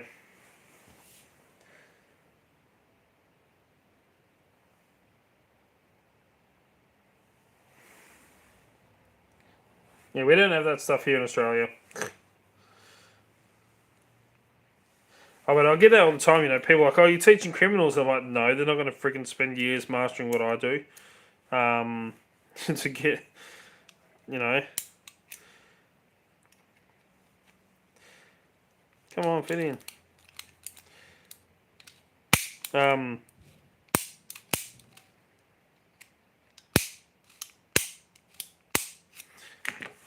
on. Yeah, they're not going to spend years learning what we do. You know, they're just going to find the easiest way. You know, they're going to cut the lock. They're going to, or chain. They're going to bloody smash the window.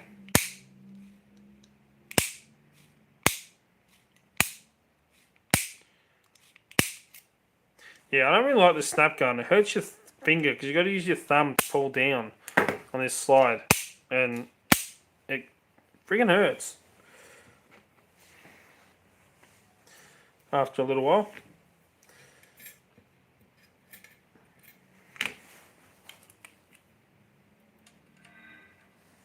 Oh, there's an email. What's this? Oh, piss off. Bloody AliExpress. But, so yeah. I've also got another Lishi on the way. I've got a TE2, which those of you in America probably wouldn't know what that is. It's for grain sparrows. So most common locks here in Australia use for houses, we have either the LW4, 5, C4, your Lockwood standard keyway, and then we have the Grainsborough keyway, which is the TE2, which is this. Yeah, unlike locksmiths and criminals, are not trying to limit the damage made to gain entry. Exactly. That's why I always have that joke that I say to people. Try and get them laughing. I always go, you know, a criminal will smash the window, break in, steal your TV, steal whatever they can and get out. Said, leave evidence. They've done it. Said, I'm different. I'll break into your house, stick all the furniture to the ceiling and get back out and you wouldn't know I was there. You know, I wouldn't, kind of thing. I always have the joke and always makes them laugh. But, yeah, so we have the two keyways, the LW and the TE2. So I bought a TE2 Lishy pick. So I can decode Lishies. Decode Lishies. Fuck me sideways. Decode the Grainsboroughs and then cut keys the code for Grainsboroughs. So I got one of them on the way as well, which is good. Under the gnome. Just look under the doormat. Yeah, I always look for fake rocks. Those you can always tell those bloody fake rocks from a mile away. Those, you know, never trust those fake rocks. Never use one. You can see them from a mile away. You really can. They're just terrible, terrible bloody things. Do not recommend them. I also got two of these. I've got two. I've got another two here. I don't know if I should just throw it into my kit. Or maybe give them away. I'm not sure. I don't know who would really be interested in these. I've done a review of them before. I had them sit up on the bench here because I weren't sure if my locksmith friend, my locksmith mate here, had any or not. These are Euro thumb-turned bypass drivers. They look a little bit like American lock and that bypass drivers, but yeah, designed for locks such as this here. So you got the key, the turn to unlock. You got the thumb turn on the inside to unlock, or you can take one of these, go in, get to the actuator, and turn it to unlock it. And then get it back out, and you're good to go.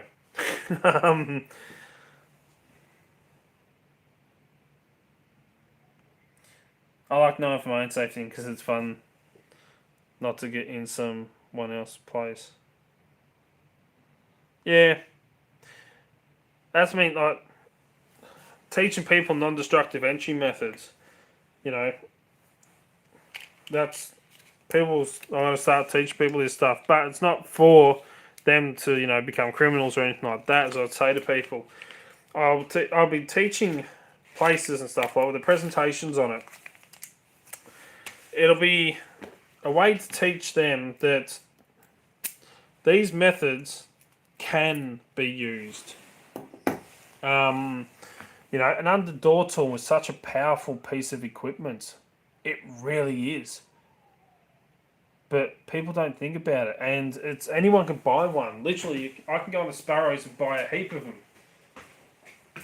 And it's a device that is so friggin' useful, so powerful, that, you know, criminals were using them to break into motel rooms. So I've got one of the new Bobs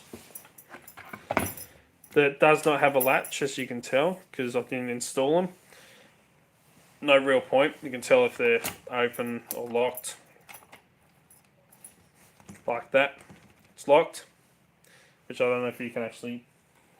Yeah, you can see. But I'll move this up anyway. Let's have a bit of fun. Ugh. So I'll move this back just a wee bit. That's a little bit better. So the new bobs, one of the new bobs, is a lever set that I installed. It also has a deadbolt underneath. You know, the under door tool is such a powerful tool because it's locked. Take the key out. Lever's locked. It's got the thumb turn on the back to unlock and lock it, so that's unlocked. That's locked. But you come in with an under door tool, come up, hook onto that, pull down, automatically unlocks the door. It's locked. Unlocked. It's locked. Unlocked.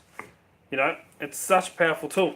People don't realise this, and you know, it's so easy to get in using an under door tool, one of the most used tools in a non-destructive entry.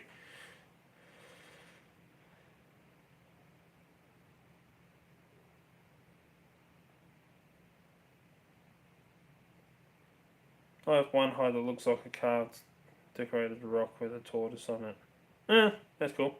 Door frames here are designed in a way that you can only fit a sheet of paper between the door and frame. It is a weather seal. Yeah, but in saying that, if I slid a air pump wedge under the door and pumped the door up a little bit, would I still be able to get the under door tool in enough that I can actually pull down on the latch on the inside and deflate the bag and open the door? The same as if you have a latch that can be bypassed, but the gap is a little bit too, between like two doors say, the gap is a little bit too much that it's pushing in the dead latch, the deadbolt plunger, dead latch plunger.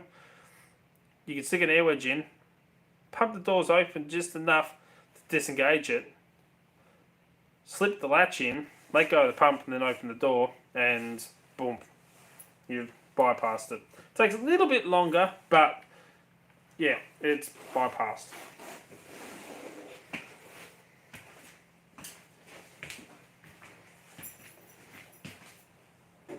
I mean, I never leave home without a bypass tool, or two bypass tools, 3 bypass tools.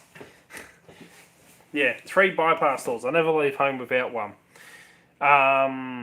So I have a traveller's hook in my EDC bag that I carry every day.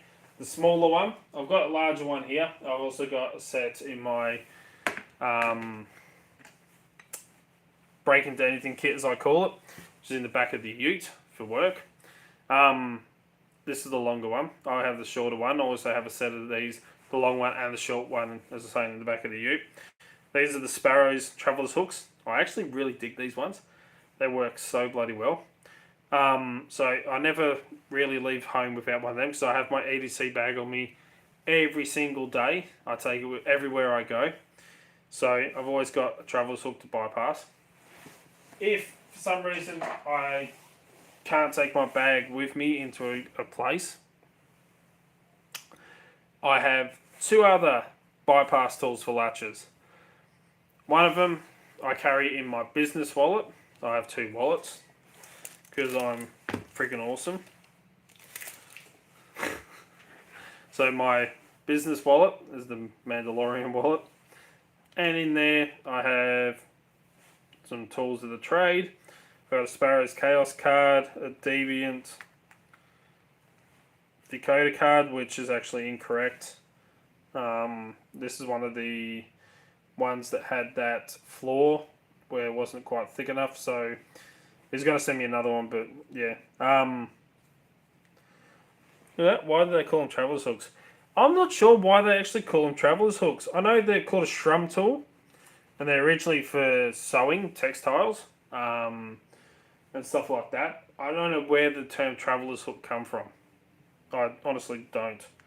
There'd be one I'd have to look up. I also carry one of the dangerous things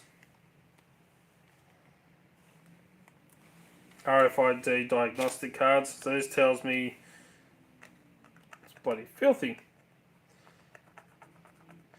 Whether it's high frequency, low frequency, or high frequency on an RFID reader. So I just go up, stick this up against it, and it lights up to tell me which one's which. So yeah, that needs cleaning off. Got sticky shit on it. So yeah, I always have one of them on me. Comes in handy. Because I'm also waiting on some new rings. So I ordered some new rings.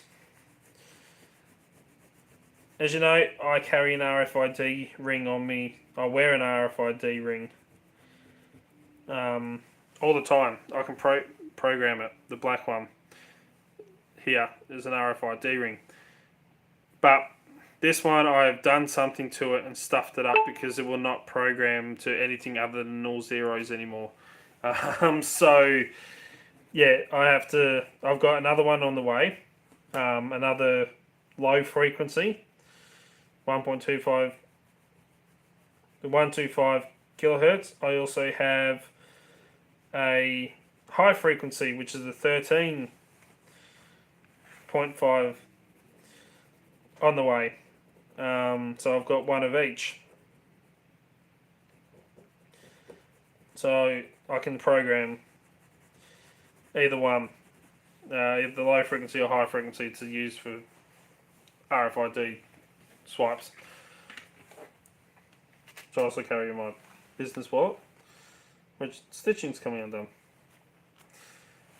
A couple of business cards for the website, always handy to have. A bobby pin and a micro shim, which has been used quite a bit. You can see it's been bent up quite a bit. Always carry a micro shim. One of the first things I go to.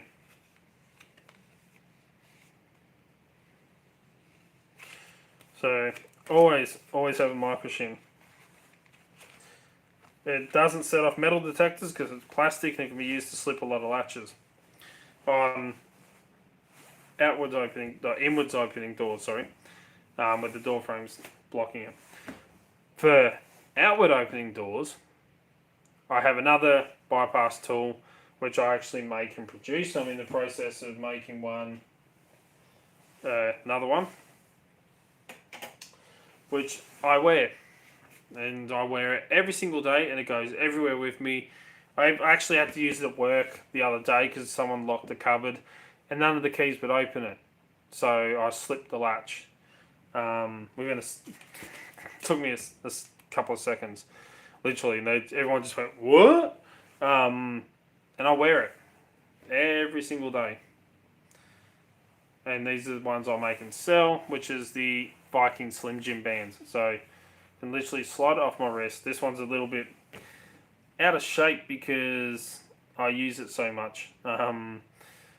It's bent out, so it's not the perfect wristband shape anymore. It's been adjusted to me, and yeah, where I bend them out, I use it so you can bend it out.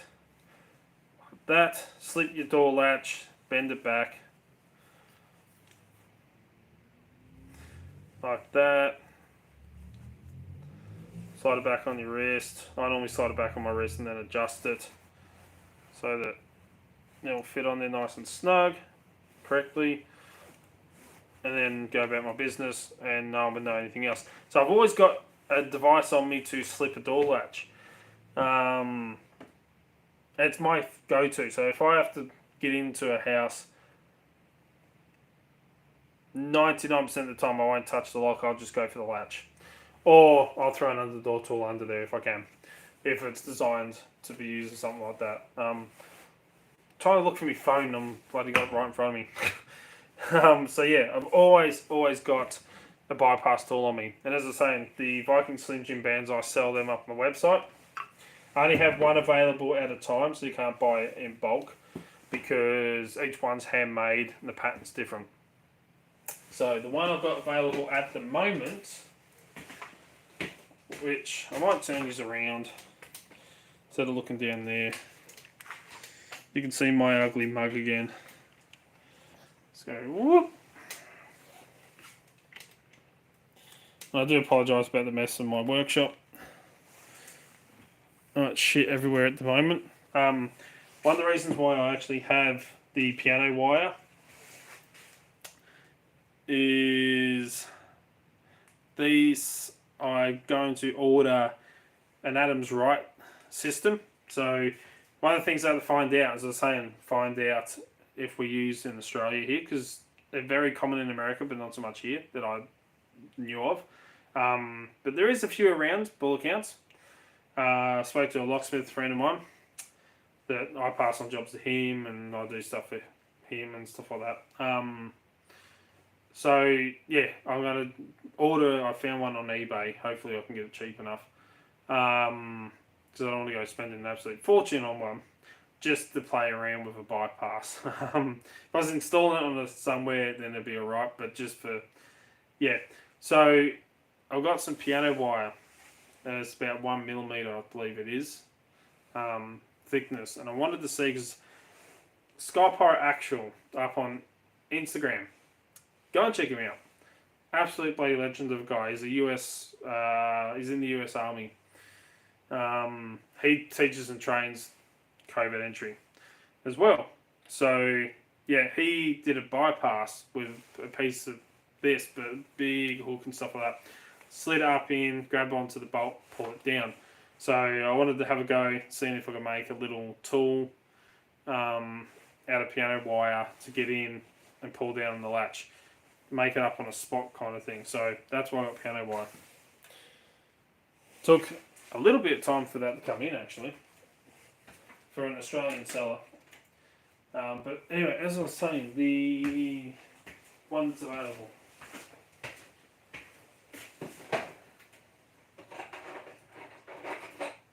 Now I've got some key casting clams. So pause.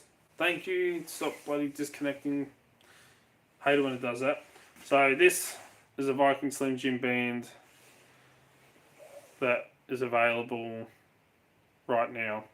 Needs a little bit more of a polish. I've got to give it a little bit more of a touch up. Smooth a little bit more bits and pieces out. But yeah, this one is now, or is available up on the website. So these are changed. So the first ones I made, they're a little bit white. There's a bigger gap on here. So it's still the large one, like on this side here, but the smaller side was a little bit bigger. I wasn't very happy with it because sometimes you only have a tiny little space to fit the tool in to go down to attack the latch because of the door frame. So there's only a tiny little gap, and the big ones don't quite fit in often enough. So I made the smaller one, so it's a lot smaller to get in where that little gap is to push the latch in. So these are like a slightly better version than the first lot I made, the first couple. So yeah, that's the one that's available. And I think I've got another one as well that I'm working on.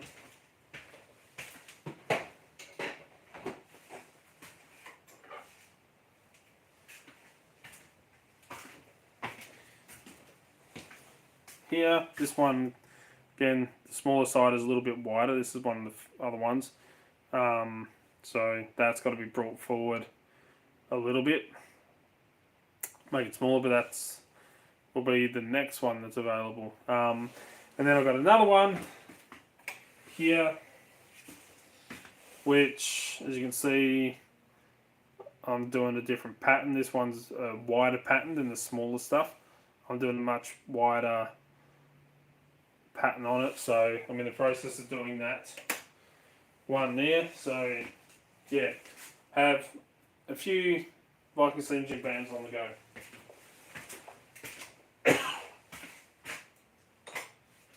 So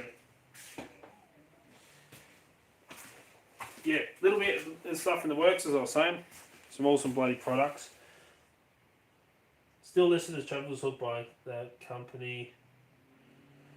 Carolina Roller and Supply. Someone should ask them. Yeah, I know it was a textiles thing, but yeah, it's I love the traveller's hook. It works well. The Viking Slim Jim bands work bloody well. I've had a few people buy these. They've used them and they're like, holy crap, you know, like this is cool. Slip it off their wrist, slip the latch, put it back on, and they're good to go. You know, it's unbelievable. No one looks at it twice. They really don't. They just think it's a bloody bracelet you wear. So it works. It really does. And it kind of freaks people out a bit. So it's got that going for it, which is a good thing. But yeah, I just love slipping latches as a method of getting in because so many here aren't installed correctly. The plates aren't the correct ones. The doors aren't installed correctly because the houses move and stuff like that. Sometimes you can even get if the door is actually sitting correctly. So if it's all sitting correctly and you shut the door, like I had the old place that we lived in when I locked myself out. Well, I didn't lock myself out. I left all my keys up at the lake with Dana, spin home for an emergency, and I'm like, shit, I don't have the keys to get in. So I used the micro shim, like the plastic micro shim, to get in one of them. Another one because this, yeah. So the door was actually sitting correctly, so that the deadbolt plunger, the dead latch plunger, was depressed, so that you couldn't push the latch in. But if you grab the door handle and pull really hard towards you, it pulled it in enough so that it would slip into the hole with the latch is. Then I could push the micro shim through and then open the door. So it only took a little bit of pull to push to go, like pull and push. Pull in, micro shim in, push, open the door. So even if sometimes you can still get that little bit of play in them. Because the houses move and stuff like that. So might be sitting correctly in one stage, but then it's not at another. Or you might just have to pull on the door a little bit to get it to come in. So it's not working correctly. So you can bypass it. So yeah, that's one of the reasons why it's one of my favourite methods of attack, because it's so easy and you're not going to damage the lock because you're not touching the lock. You're going for the latch. Again, as I'm saying, like with the training and stuff like that, one of my training boxes here, I have latches to show people.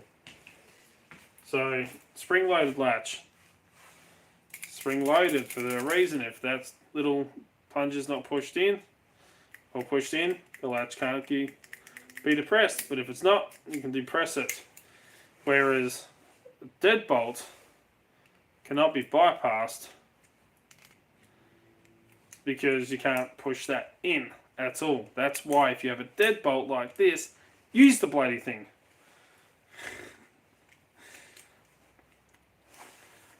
Use one of these and use one of these. Engage both locks on your door. When you go out, lock your knob, lock your deadbolt. Lock both. Everyone knows the credit card trick. Geez, back in high school, me and my mates used to break into the corridors of the school by slipping our school library cards in the door to push the latch in, doing the credit card method.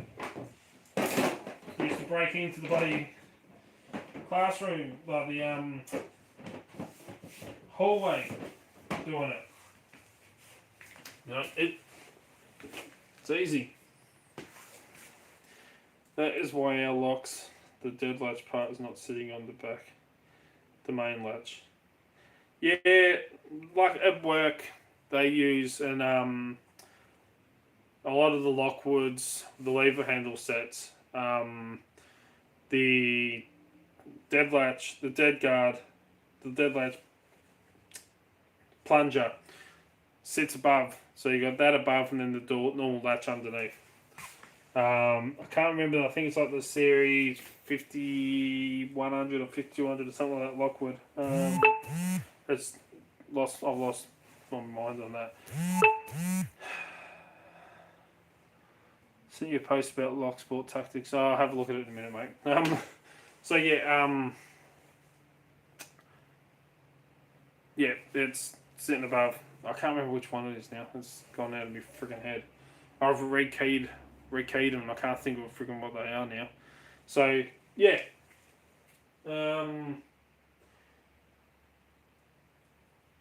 hopefully I'll be able to get some more videos recorded. And get some more videos up. Anyone's got any topics they would like me to cover? A little bit more. Might like to see me doing some stuff on. Yeah, it's been a little bit hard lately trying to get these presentations done. So that's what I'm really looking forward to. I am looking forward to starting to teach people about this stuff. Doing presentations for companies saying these are methods of attacks that people can use. This is how people can break in to your building. This is how, these methods do exist. It's not just in the movies. It's not Mission Impossible shit. It's fucking real. How easy. Don't leave your keys laying around, because I will fucking cut a copy. Like stuff like that. It's got to be really good to start teaching people about this stuff, and how to prevent it. Because, there's going to become a time when, it's might be used. There's going to come a time where it might be used to gain entrance into a building. Someone's not meant to. But also fixing these things limits locksmiths from being able to get into your buildings.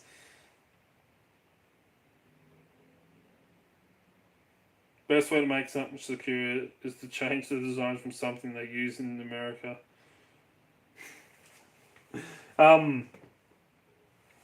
Yeah, it's like we're talking about all these high security locks that, RFID, and they're bloody Wi-Fi enabled, and they've got Bluetooth, and they've got all this shit connected to them.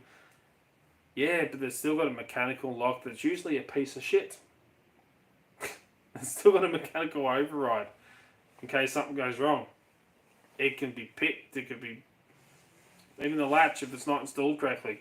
Digilocks, if they're not installed correctly, can be bypassed. I have the tools in the vehicle to bypass them to retract the latch. Or, if there's a gap to get anything in, push that latch in and open the door if it's not setting correctly. So there's always going to be a weakness, but fixing weaknesses in security as well limits locksmiths from being able to get into stuff. Like if you have an unpickable, like there's new lock design that's Lock Noob did a video on.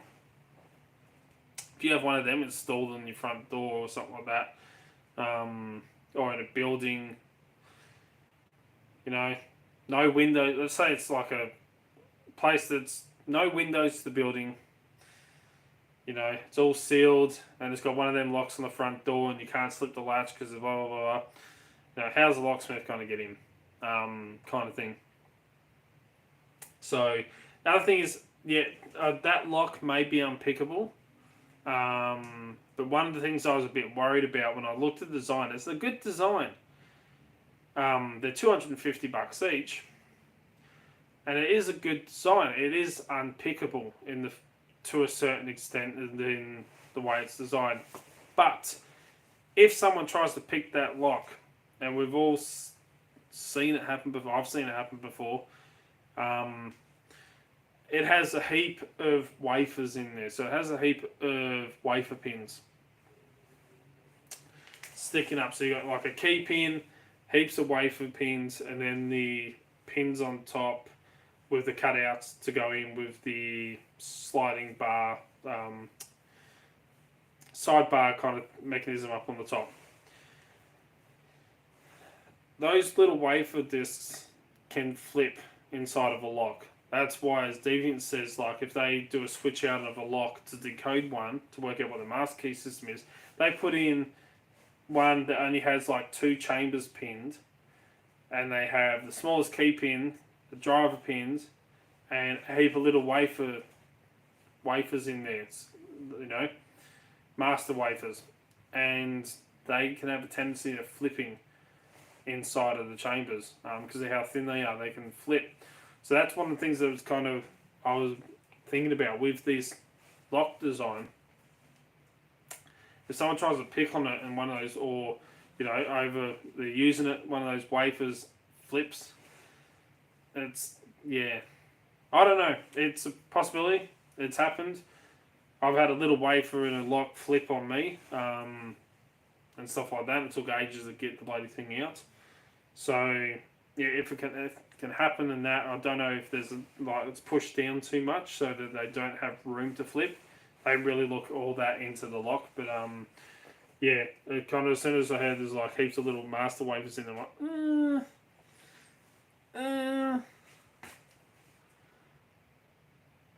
yep, bump keys are. That may have been how I did mine. I know for a fact these two Whitco locks, these here, these are ones that are out of fly-wire doors, security doors, screen doors. These are full of master pins. These have all been master wafered. So I'm going to gut them and repin them to keys, so that I can just do switch outs on people if they need no new one put in. Just like got a little Lockwood cylinder here. These are ones for these are used in the padlocks, like the 334B45s and stuff like that. So this one has been gutted. I've got all the pins sitting in here, ready to be rekeyed to a working key, so I can just switch them out if I need to. And it's got all the little Lockwood spools, those really narrow lipped ones that are a pain to pick. A lot of fun to pick, but it can be a pain to pick. So yeah, got a couple of rekey things going down here at the moment. I've just rekeyed, actually decoded and rekeyed one here. Not too bad at bidding. So yeah, I like to have a couple of locks keyed up like this, so if I need to switch out quickly for a client or something, or a customer or something like that, I've got it on the go.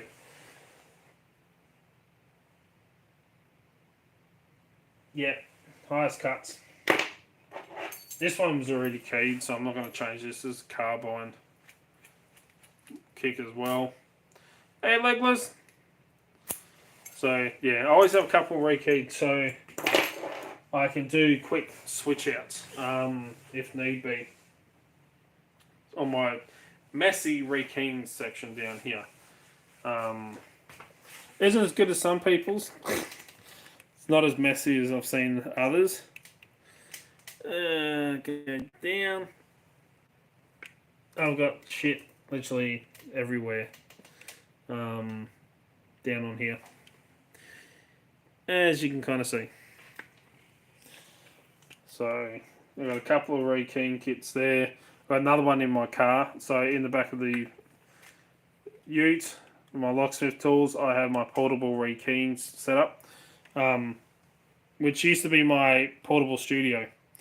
Is now my portable rekey setup. So if I'm out, I can rekey jobs when I'm locks and stuff when I'm out. In here, for some reason, I've got Sparrows master pin learning system. I probably use the master pins out of it, master wafers, and the stuff, but I won't key it up to one of these existing keys. That's just freaking stupid. It really is. And then I've got a Lockwood Repeating Kit. I just seen my mate sent me that Dr. Lock has the Grainsborough Repeating Kit, so I'm going to order one of them. It's $113, so when I get paid, I'm going to order one of them for Grainsboroughs because they use different keys and size pins. But here I've got my lab repeating kit, so this is what I use for repinning the Lockwood locks, which is the most common ones that I do. So yeah, I use one of them.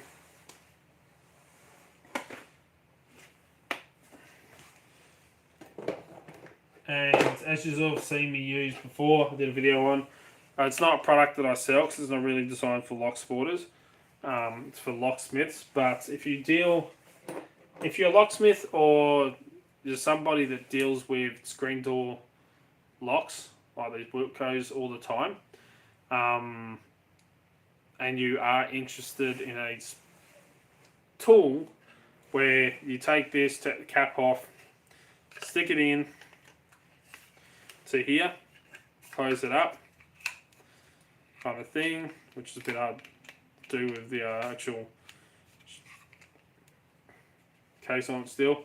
Turn it upside down like that, give it a tap, your springs, your driver pins and all your key pins all fall down into here. You can then open it up, which you've seen me do, and you've got all your pins in here. Then you can rekey, put all the new key pins in, driver pins, your springs, close it, and then turn it up that way, tap it, they all fall down into the lock.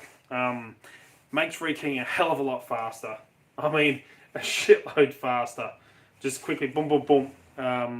So yeah, it's only for locksmiths. I haven't put it up on the website because it's not really a lock sport product, and I wouldn't really sell that many of them in comparison to like pinning trays and follower sets and stuff like that. So yeah, but if anyone is interested, I can do private deal outside of off the website. But yeah, just send us an email, darkartslockpicking@gmail.com, or contact me through the website, dalp.com.au. And yeah, let us know if you're interested in one and work out, give us pricing and everything like that, and yeah, we can do something on that. So I use it all the time, I really do, for rekeying stuff like this. So yeah, and of course I go through this by the bucket load. Lock lubricant. We're going to get 3-in-1 here. It's by WD-40. Don't use WD-40 in your locks. This stuff's not too bad though. Houdini, I looked at one seller where I could get it and they wanted $120 something a can. I believe it was. I did put it up on Twitter, which I think you saw, Roon, and I tagged a couple of people in, like Jason, SC Lock and Key, and Tim. Because they were talking about Houdini. We can't get it here. So I use what I can get. I actually have a can sitting there. I've got a can sitting up there. And I have 3 cans in the back of the ute. So yeah, 3 cans of lubricant in the back of the ute. I go through it so much. Like, as I was saying with Tim on his live stream the other week, I had a customer, can you come around and have a look at the lock? My key won't fit into the lock, won't go into the lock anymore, and it doesn't work. If the key will go in, it won't turn. So, go around there, and I'm thinking, right, let's have some fun here. This is going to be a good job. And I look at it, and it's a wafer lock. I'm like, a bit weird for a wafer lock to be like that. So, grab the lock lube out, give it a good spray, some shit come flying out of it, spray a bit more in, put the key in, and it worked perfect. Oh, shit. Alright, here you go, lock's fixed, done. I didn't charge her for it, I felt bad. Just didn't take a whole lot, and yeah.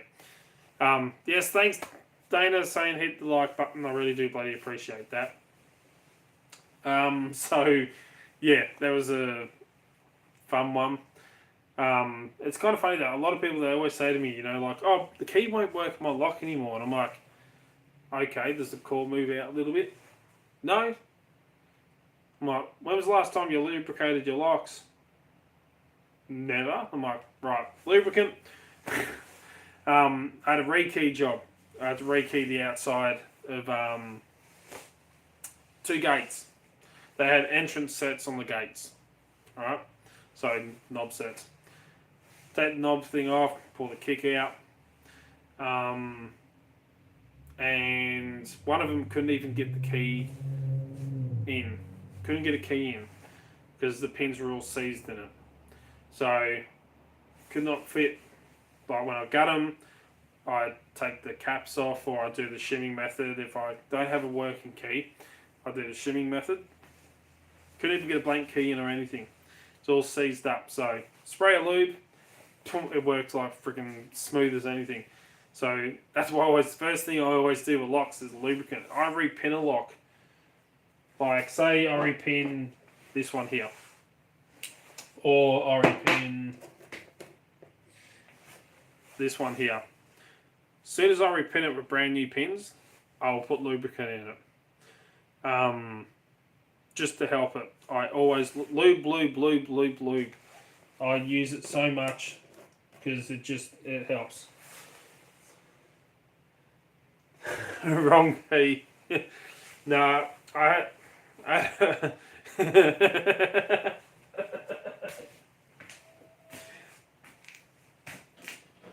we all know how older people can be. We all know what older people can be like. Rekey job. Go around there. Got to rekey some locks. Yep, no problems. And they're like, she comes out, she puts a pile of keys on the table. Like a good 2 handfuls of keys. And she goes, do you know what these are for?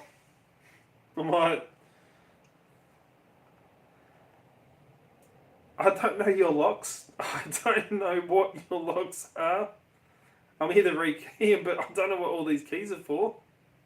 She's like, oh, so I've got all these keys, I don't know what they're for. Do you know? And I'm like, not unless I go around and test them. It's like I've got some magical freaking sixth sense that I can just look at the key and go, that's for that lock. You know, like, it's just... That was freaking hilarious. I'm just like, the look on my face, I'm just like, no. I have no idea.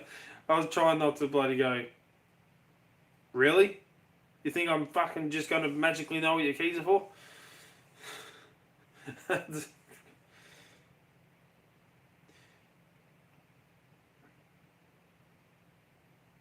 Yep. Hey, Don's is around. He's at a great club for dinner and a live band, and you started without me. Sorry, Dons. Weren't talking about you tonight, though. Yeah, I'm going to give you a video call soon again. Catch up, see how you're going. See how everything's going. Since you're a bloody trader and gone over to radios now, since some prick ball accounts got you hooked on CBs and ham radios. It wasn't me, but Don's blames me because I did a video on it. Now he's all like, radio this, radio that. Instead of lock this and lock that. It wasn't. I'm innocent until proven fucking guilty. But you know, it was kind of funny, you know, like they just expect you to know what keys open. Do you know what this key's for? Do you know what this key's for? No bloody a lock. You know, like, yeah. So, I mean, I do love doing rekeys though. It is fun. You know, locksmiths like, you know, a lot of locksmiths have been doing it for a long time. They're like, oh, rekey, another rekey. You know, it's not really that fun for them. But me, I'm just like, fuck yeah, rekey. Let's do it. Tell people to add some keys for a padlock, bicycle, etc. At some point, even it makes them think you're an expert. I mean, I carry a lot of keys, but I know what all the keys are for. But somebody I've just met, you know, calls up, can you do a rekey and some locks? Yeah, no problems. Come around and they're just like, keys! I'm like, do you know what they're for? I'm like, no! That's rude. I'm not rude. Well, I am rude. I'm an arsehole, but anyway. Yeah, it's just freaking hilarious. But, tell you one thing that does come in handy for rekeys. Cobras. Because those locks that I was telling you, I couldn't even get a freaking the key in because it was all seized up and stuff. Everyone loves me. No, not really. Everyone at work does. Grab the back of it and crack it to, free up the freaking cores. I've done that on some as well that have seized and spray a lube in, give them a little wiggle to crack them. These things are unbelievable. I use them so much. I've actually recommended these on UTAC, the Uncensored Tactical stuff, as a piece of kit that I recommend they grab. They are a bunny special. No, they aren't Cobras. They cost me $50 something off of eBay. So yeah. But honestly, I use them for everything. Tightening up little bolts. Someone said to me, "I'll carry a multi-tool," and he goes, "But all I use is the pliers." He goes, "I don't use anything else on it, just the pliers." Would they, be a better option than a pair of pliers? I'm like, well, that's actually a good question. I mean, think about a pair of pliers. When I think about pliers, you think about using not just pliers for grabbing and stuff like that, but the cutters on them. These don't have cutters to cut through metal or stuff like that like normal pliers do. So they don't have that going for them, but you've got a much bigger working size because they expand, unlike normal pliers. Like the other multi-tool that I carry, I took the knife out of it because the knife was crap, and I didn't want to get in trouble for carrying a knife on me, so I literally just carry this, but without the knife now. But yeah, pliers always got a little bit to cut wires, that's why I carry these. Also has little screwdrivers that can go into it, and little shifter just for tiny little. I wouldn't put a whole lot of pressure on this because it'd probably snap, but yeah, little shifter just in case I need to do one either side. But I use this quite a bit as well, and I carry that little fat max or whatever it was screwdriver. I can't remember now the exact name of it. Little fat stubby screwdriver. It's always in my EDC bag. The one with the ratcheting tip on it. Sure, I have that same tool somewhere. You've got a lot of tools that I hear of, Don. Yeah, so knives can be a problem here as well. We can carry a knife if it's for work purposes. You must have a legitimate reason and a legal reason to have the knife on you. So let's say you're actually on a work site and you're a carpenter. You can carry or have a Stanley knife on you because it's part of your work. It's part of that. If you use it at work, but if you go out walking down the street, just not working or anything like that, you can't carry a Stanley knife on you. There's got to be. I have that little fake key knife on my keychain.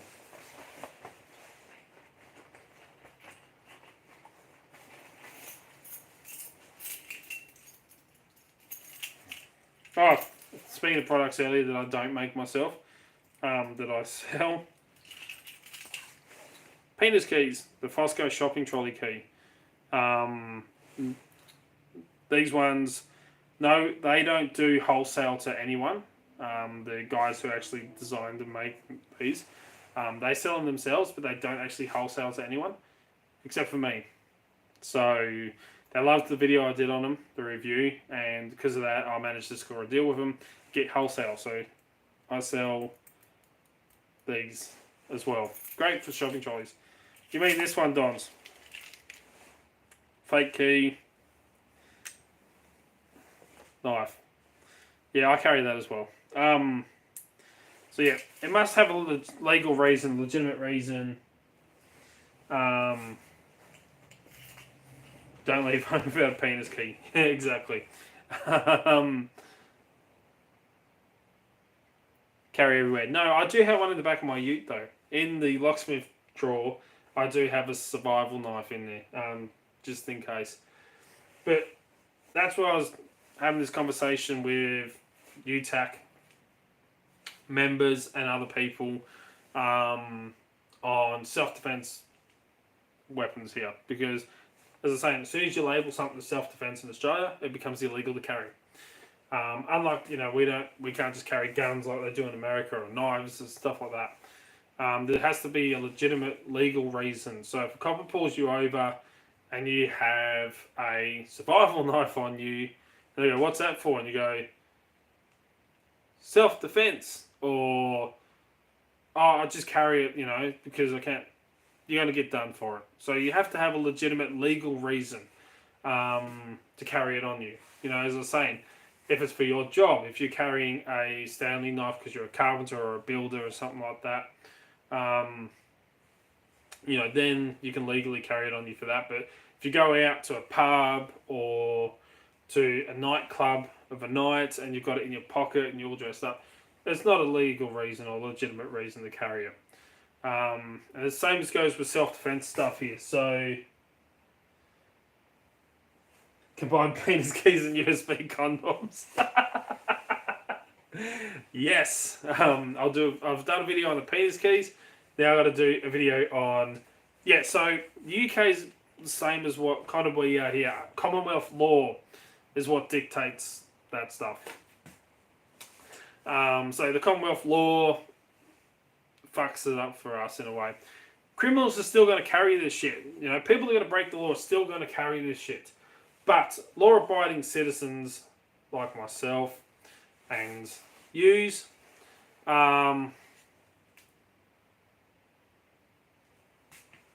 there's no way he's still going. Yeah, I've been on for 2.5 hours now. Shit. But I've been doing work and showing people stuff and picking and stuff in between. So, yeah, Commonwealth law is the same as in England is what it is here. I was talking about you earlier, Cheerio, as well. So, it kind of stops it up. We can't carry anything. As soon as you label it as self-defense, it becomes illegal to carry. So you can't carry a knife for self-defense. You can't carry a bat for self-defense. Something like that. So that's where, and I've said this before and I've done videos on it before, there's a loophole. Talk small. No, I was showing new products, working on new products, and stuff, and picking the lock. So that's why I've been on here for a while. I've been doing a lot of stuff in here. So that's what I was saying, there's a loophole. And as I was showing people earlier, because I've just released these in other colours now. Pocket Reapers. 3D printed Pocket Reapers that I sell. It's a toy. You can carry this on you anywhere. And it's fine. Hey, new house, what's going on, man? Yeah, you can carry these on you here legally. And you can't get in trouble. It's a toy. I can take this into clubs. I can take it into the police station. Take it anywhere. If someone says to you, "Well, you got a toy in your pocket?" "Oh, sorry, I was playing Dungeons and Dragons," or, "Oh, my kid was playing with it. He's being naughty, so I confiscated it off him and shoved it in my pocket. Forgot about it." Kind of thing, But it is a self-defense item. Or, as I was saying earlier, the guy who runs my website teaches and trains security. They do pressure point locks and holds and stuff like that. A lot of people don't have the dexterity in their thumbs for pressure points. I was trained doing some with martial arts. One of the 3 types: Zendo Kai, Go Kung Fu, and Taekwondo. So, yeah, you can use that, push it in for pressure point manipulation, or in your hand here, small point for striking. So, we all learn about, impact. You put a lot of pressure into a small point, that's what that can do. So, but you can legally carry it. It's where the loophole is. The same as religious items. You can legally carry a religious item on you because there's no laws that state you can't. So I'm fucking Buddhist. I'm not really. Nowhere near Buddhist. But I carry, you've seen before, Buddha beads.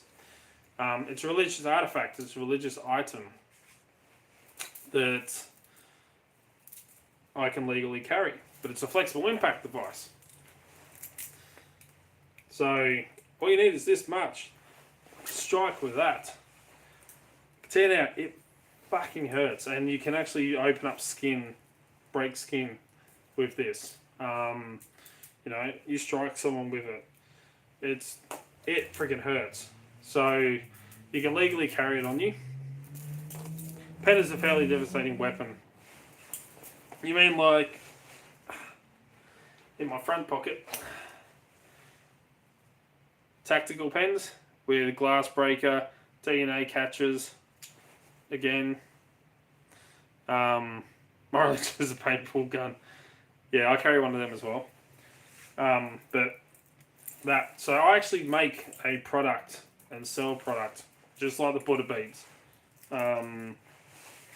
Made from stainless 304 stainless steel beads, a brass bead, handmade brass bead, Kevlar string, so you know it's not going to break. The Buddha beads is a braided steel cable through them, so misuse those beads. It's got a braided steel cable through it, so you know you get a couple of hits out of it, but then it's just going to break. But you can legally carry a freaking religious item, it's fine. So I make each one by hand, and it takes freaking hours.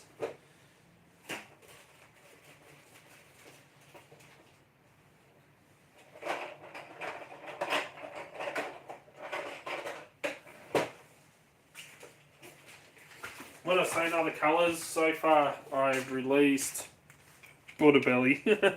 So far, still got the original shiny, sparkly black, but I've also released purple, just for you dons, and red.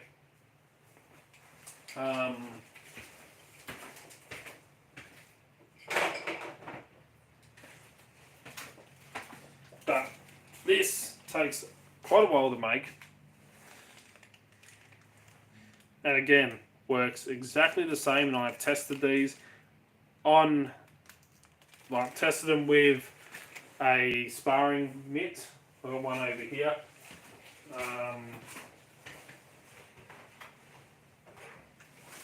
Which you've seen me doing videos before, you've recalled it. So I've had Blaze have a hand in this. I've striked it with this, and she can feel it through it. So imagine without that. I just do that so you know people will come back again. With a slapping motion.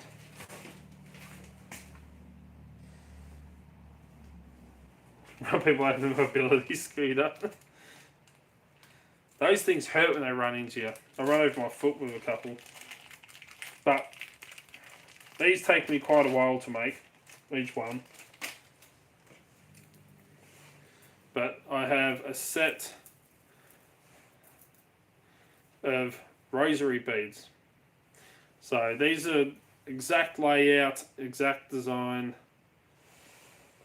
Night Owl normally doesn't join my lives because I swear too much for him. But Rosary Beads, again, flexible impact device. You can legally carry it on you. You can fit it in your pocket, put it across in your hand, hold onto here. Stainless steel beads, whack. Flexible impact device, like a cloche, rock and a sock kind of thing. Use it in a slapping motion, whack. Yeah. They do believe in karma, I think. So yeah, religious item, you can carry it. No one's going to say anything different. And of course, glow in the dark cross. So yeah, that's available up on the website as well. Each one I make is sold separately, one at a time, because I've got different styles of crosses and I do each one different. So You can beat the sins out of people with this.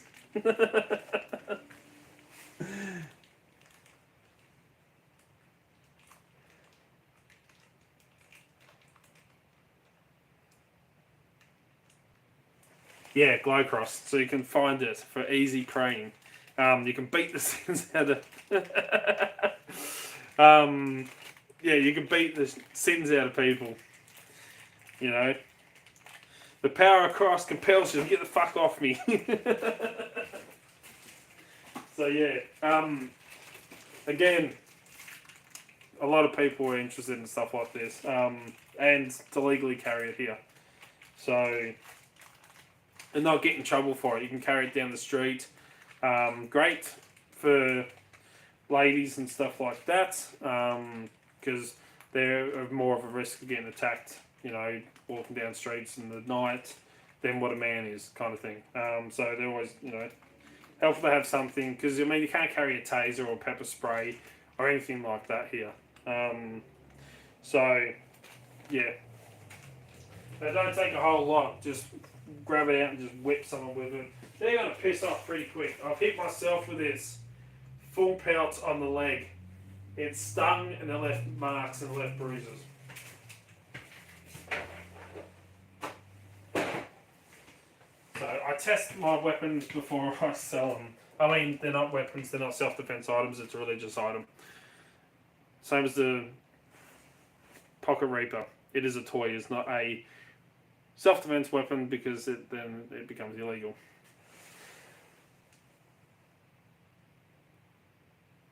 Yes, shipping has returned, which is awesome. And the reason why I've been on here for so long, at the start I was making a new possible new product, which some of you have seen, but since Don's is here now, it's a branded product.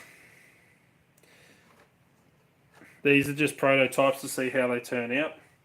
My printer, as I was saying earlier, is all set to print in black, but for some reason it's printing fucking pink. So I think someone put the wrong colour in the freaking ink cartridge that I just bought. So it's printing pink, even though all the settings was for black and print with black cartridge only and grayscale and fucking everything. Kept printing in pink. So possible new, these are just prototypes so far.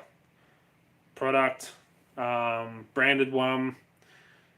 So yeah, it's got DALP logo, DALP, hashtag keep it bloody legal, non-destructive entry. It's a glow-in-the-dark resin bookmark that, yeah, has the writing on it. You can hang it off of your bag or something like that. New one I'm playing around with, possible thing. So another glow-in-the-dark item to add with like the tactical glow nuts that I make. These, I carry one on me. I was showing it off earlier. For those of you who haven't seen it yet. It's Night Magic Sprinkle. Shit. I've got the Joker Donuts as well. And I might make another one with different sprinkle later on as well. So, anyway. I'm going to head inside because it's 12 o'clock here now.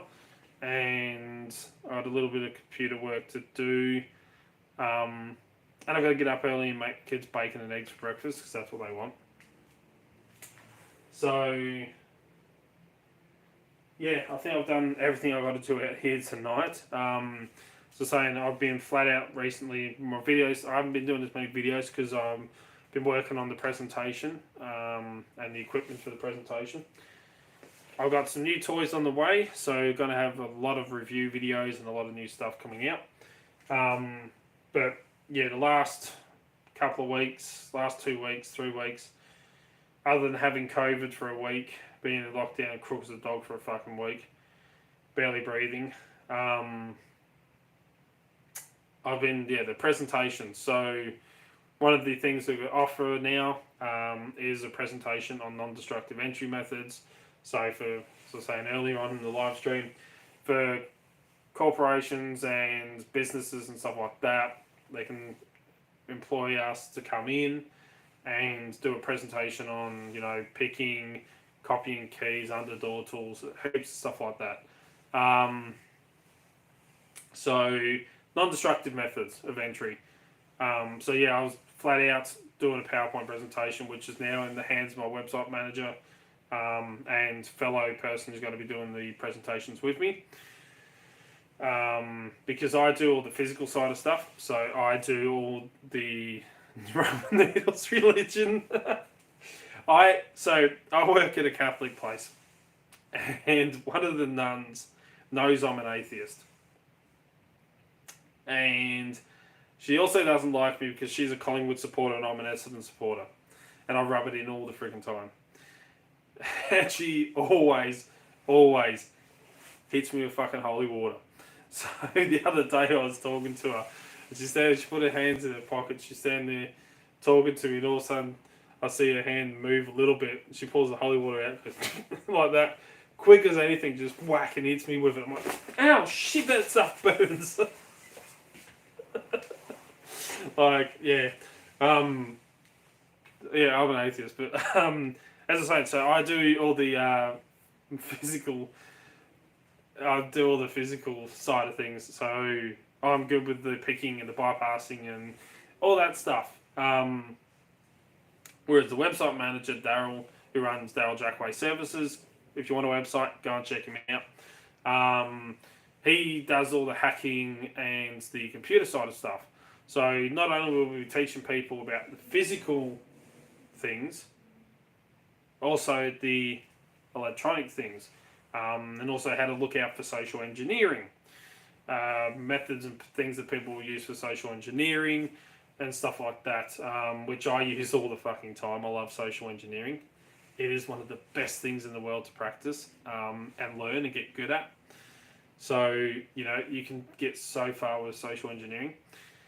One of the best things to practice with and have a bit of fun with social engineering is see if you can get people to tell you about their security, like what security stuff they actually run and use. And a good way to get people telling you about what security they use is to start pointing out, going, oh, you're only running a freaking blah, blah, blah.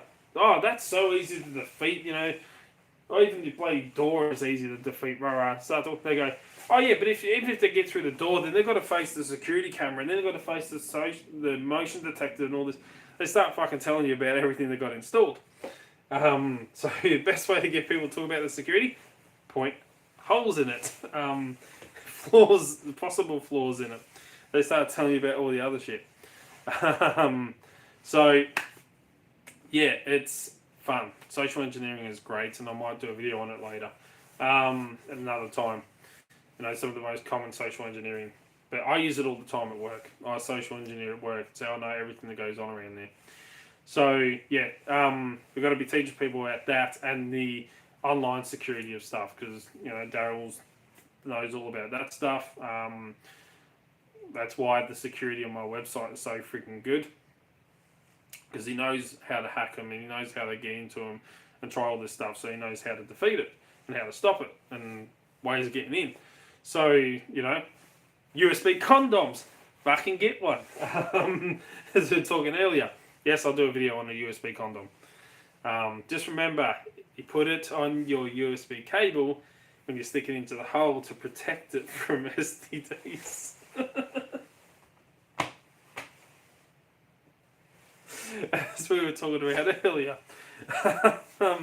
So, yeah. USB condoms. Yes, so all this stuff, something that nobody else around here in Australia does. We're creating the first of its kind and doing it. Yes, Don's a USB condom. So it's a device, as I was saying earlier, it's a little device you could buy.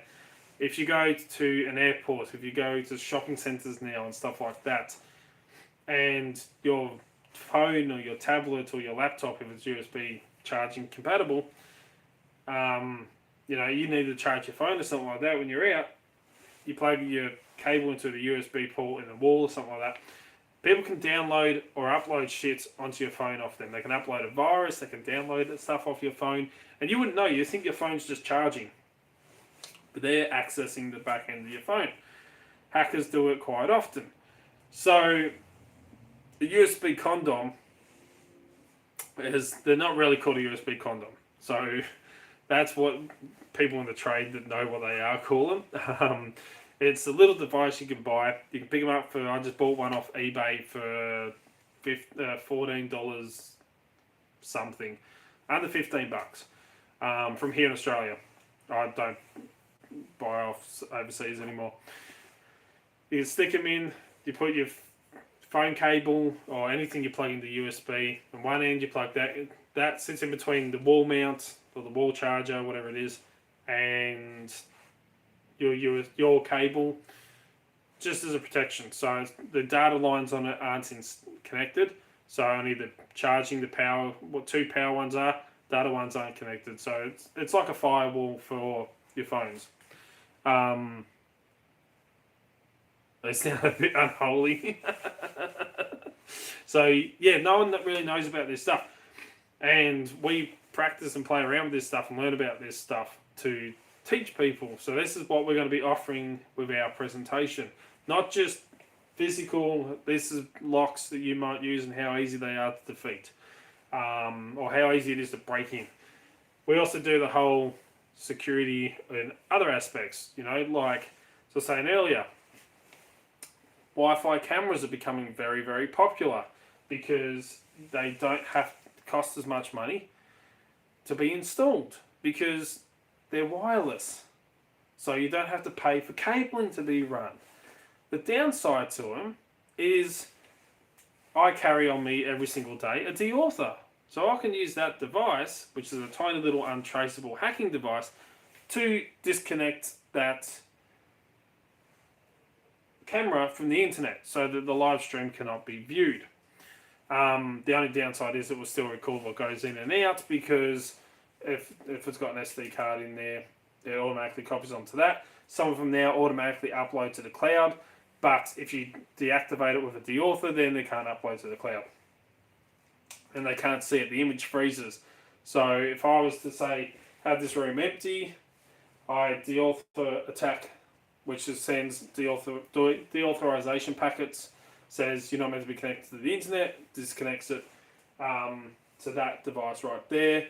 It freezes the image. I can walk in here, do whatever I want, grab stuff, walk back out, turn the device off, and then that reconnects to the internet. Image changes and all the shit's gone, but yeah. So, stuff like this is what we're going to be teaching people in these presentations. And another device, as I was saying earlier, which I'll do a video on, it's coming over from America at the moment. It just got sent, sitting at the airport, calling the tracking, waiting to be sent over, is a Punagotchi, which is, the name is based off the old Tamagotchis, very popular back in the 90s, the little virtual pets you feed and stuff like that. So it gets fed by eating, is the way of putting it, eating. It sniffs around and eats Wi-Fi handshakes. So every time a device connects to Wi-Fi, it does a Wi-Fi handshake, which says, hi, I'm this device, you know, hi, nice to meet you on this device. This is the password to gain access, blah, blah, blah, blah. So it's like, yep, okay, so the Punagotchi copies that, steals that Wi-Fi handshake, it copies it as it's going across, and then saves it. And then you can use hacking software or hacking program to decode and find out what the password is. So you can actually crack people's passwords for their Wi-Fi using the Punagotchi. So a mate of mine, bloody legend of years in America, sent me one across, which is, yeah, on its way super fast, as he said, so that, you know, we can use that in part of our presentations. So it's something different, something that no one else really, that we know of here in Australia, offers. So it's the first of its kind, which we're really excited to do, but it means a lot of paperwork, which is the part I fucking hate. So, yeah. It will be fun, though. Birth control. Yes, never use public Wi-Fi. No, never do it. Never do it. Haven't you watched Monty Python?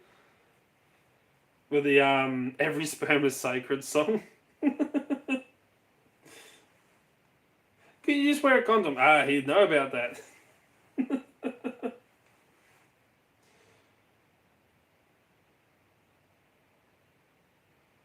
Yeah, I carry 2 power banks. I have 2 power banks on me in my EDC bag at all times. I don't trust any other thing to charge my phone. I don't use public Wi-Fi's or anything like that. I use the one at work, the Wi-Fi at work, because I stole the password. And stuff like that. But yeah, I don't use any other ones. I don't trust them. Yeah.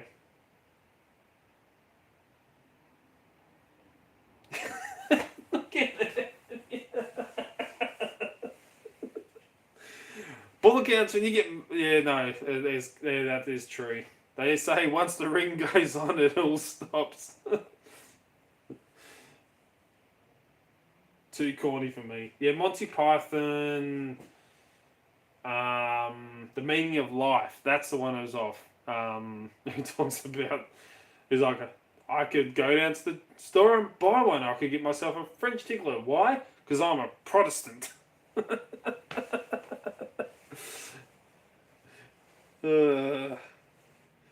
Jeez, Monty Python. I love Monty Python. I was Tim's live stream the other week. I was fucking started on it.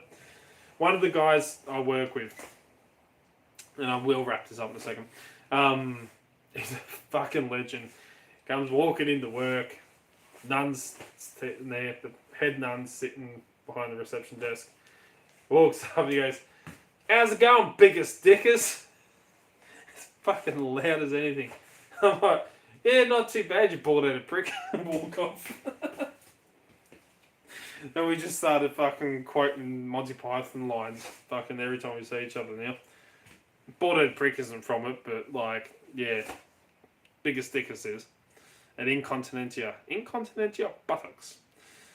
So yeah, that was fun. But anyway, so yeah, really, really happy to announce presentations once the PowerPoint is actually all fully animated, which I'll contact Daryl and find out how it's going. But yes, can't wait. Really, really can't wait to start doing stuff like that. I think the first one we're going to do, trying to get, so here where I live, Ballarat, it's kind of fucking shit. We don't have major buildings and stuff like that. We don't really have anyone that would be interested in learning these methods, unfortunately. So Daryl's going to see if we can get one over in Bendigo, because it's a lot bigger than Ballarat. So it looks like our first presentation hopefully will be over in Bendigo. So it means a little bit of travelling, but that's fine. So yeah, once we get the first one down, stuff like that, it'll be bloody great. So yeah, that's what I've been focusing on. That's why I haven't really done many videos lately. But anyway, I'm going to wrap this one up because as I said, I've got to get up early. Thanks to everyone for tuning in, sticking around, giving a thumbs up. Really do fucking appreciate it. And yeah, I know I've covered a lot of stuff tonight. We've done a bit of fun. We did some picking, working on products, talking about products and other stuff. So I don't know if I don't think Tim's doing his live tonight because he's travelling, as I saw. Jason's SE Lock and Key, I know that's coming up tonight. I won't be watching it because it starts too late for me and my meds will knock me out by then. Need to get a pizza before Jason. Yes! Get some pizza. I had that the other night. I'm that much of a pig. I had a large pizza, chicken parma, and scalloped potatoes to myself. I sit there and eat a family-sized lasagna to myself. That'd be why I put on 20 kilo. Yes, I said to someone the other day, it's all gone to my stomach though. Like, I've got no ass, no arms, it's just all my stomach. But anyway, stay safe. Keep it bloody legal, as I always say. You know, think twice before you do something. Unlike me, that's how you injure yourself. But thank you to everyone.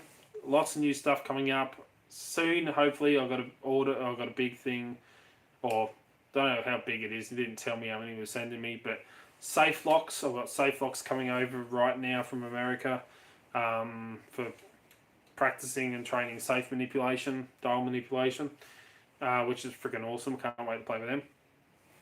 So have fun. I'll try and get some videos up. If you've got any topics you'd like to see me cover and stuff like that in videos, let me know. Send me a message. Jump on the forum on the website. It is free for everyone to join. If you've already ordered off the website, you're already a past member, you're already signed up for the forum. Come and share information, chat, do whatever you want, as long as it's respectable. It's just another place for everyone to get there and chat and share really helpful information around. So please go and check it out if you haven't already. Start commenting, start talking on there. Let's get it going, picking up a bit. I'll find out tomorrow. I'll see how long until the VIP section is available, where people pay a monthly subscription fee, and you get promo codes for discounts on products just for VIP members. And you get heads up, like, for example, the bookmarks there, you'll get found out and you'll get to know about them before anyone else. So it's got some perks for them. So go and check it out if you haven't already. And yeah, till next time, cheers guys, have a good one, thanks for sticking around, and yeah, I'll see you all bloody soon.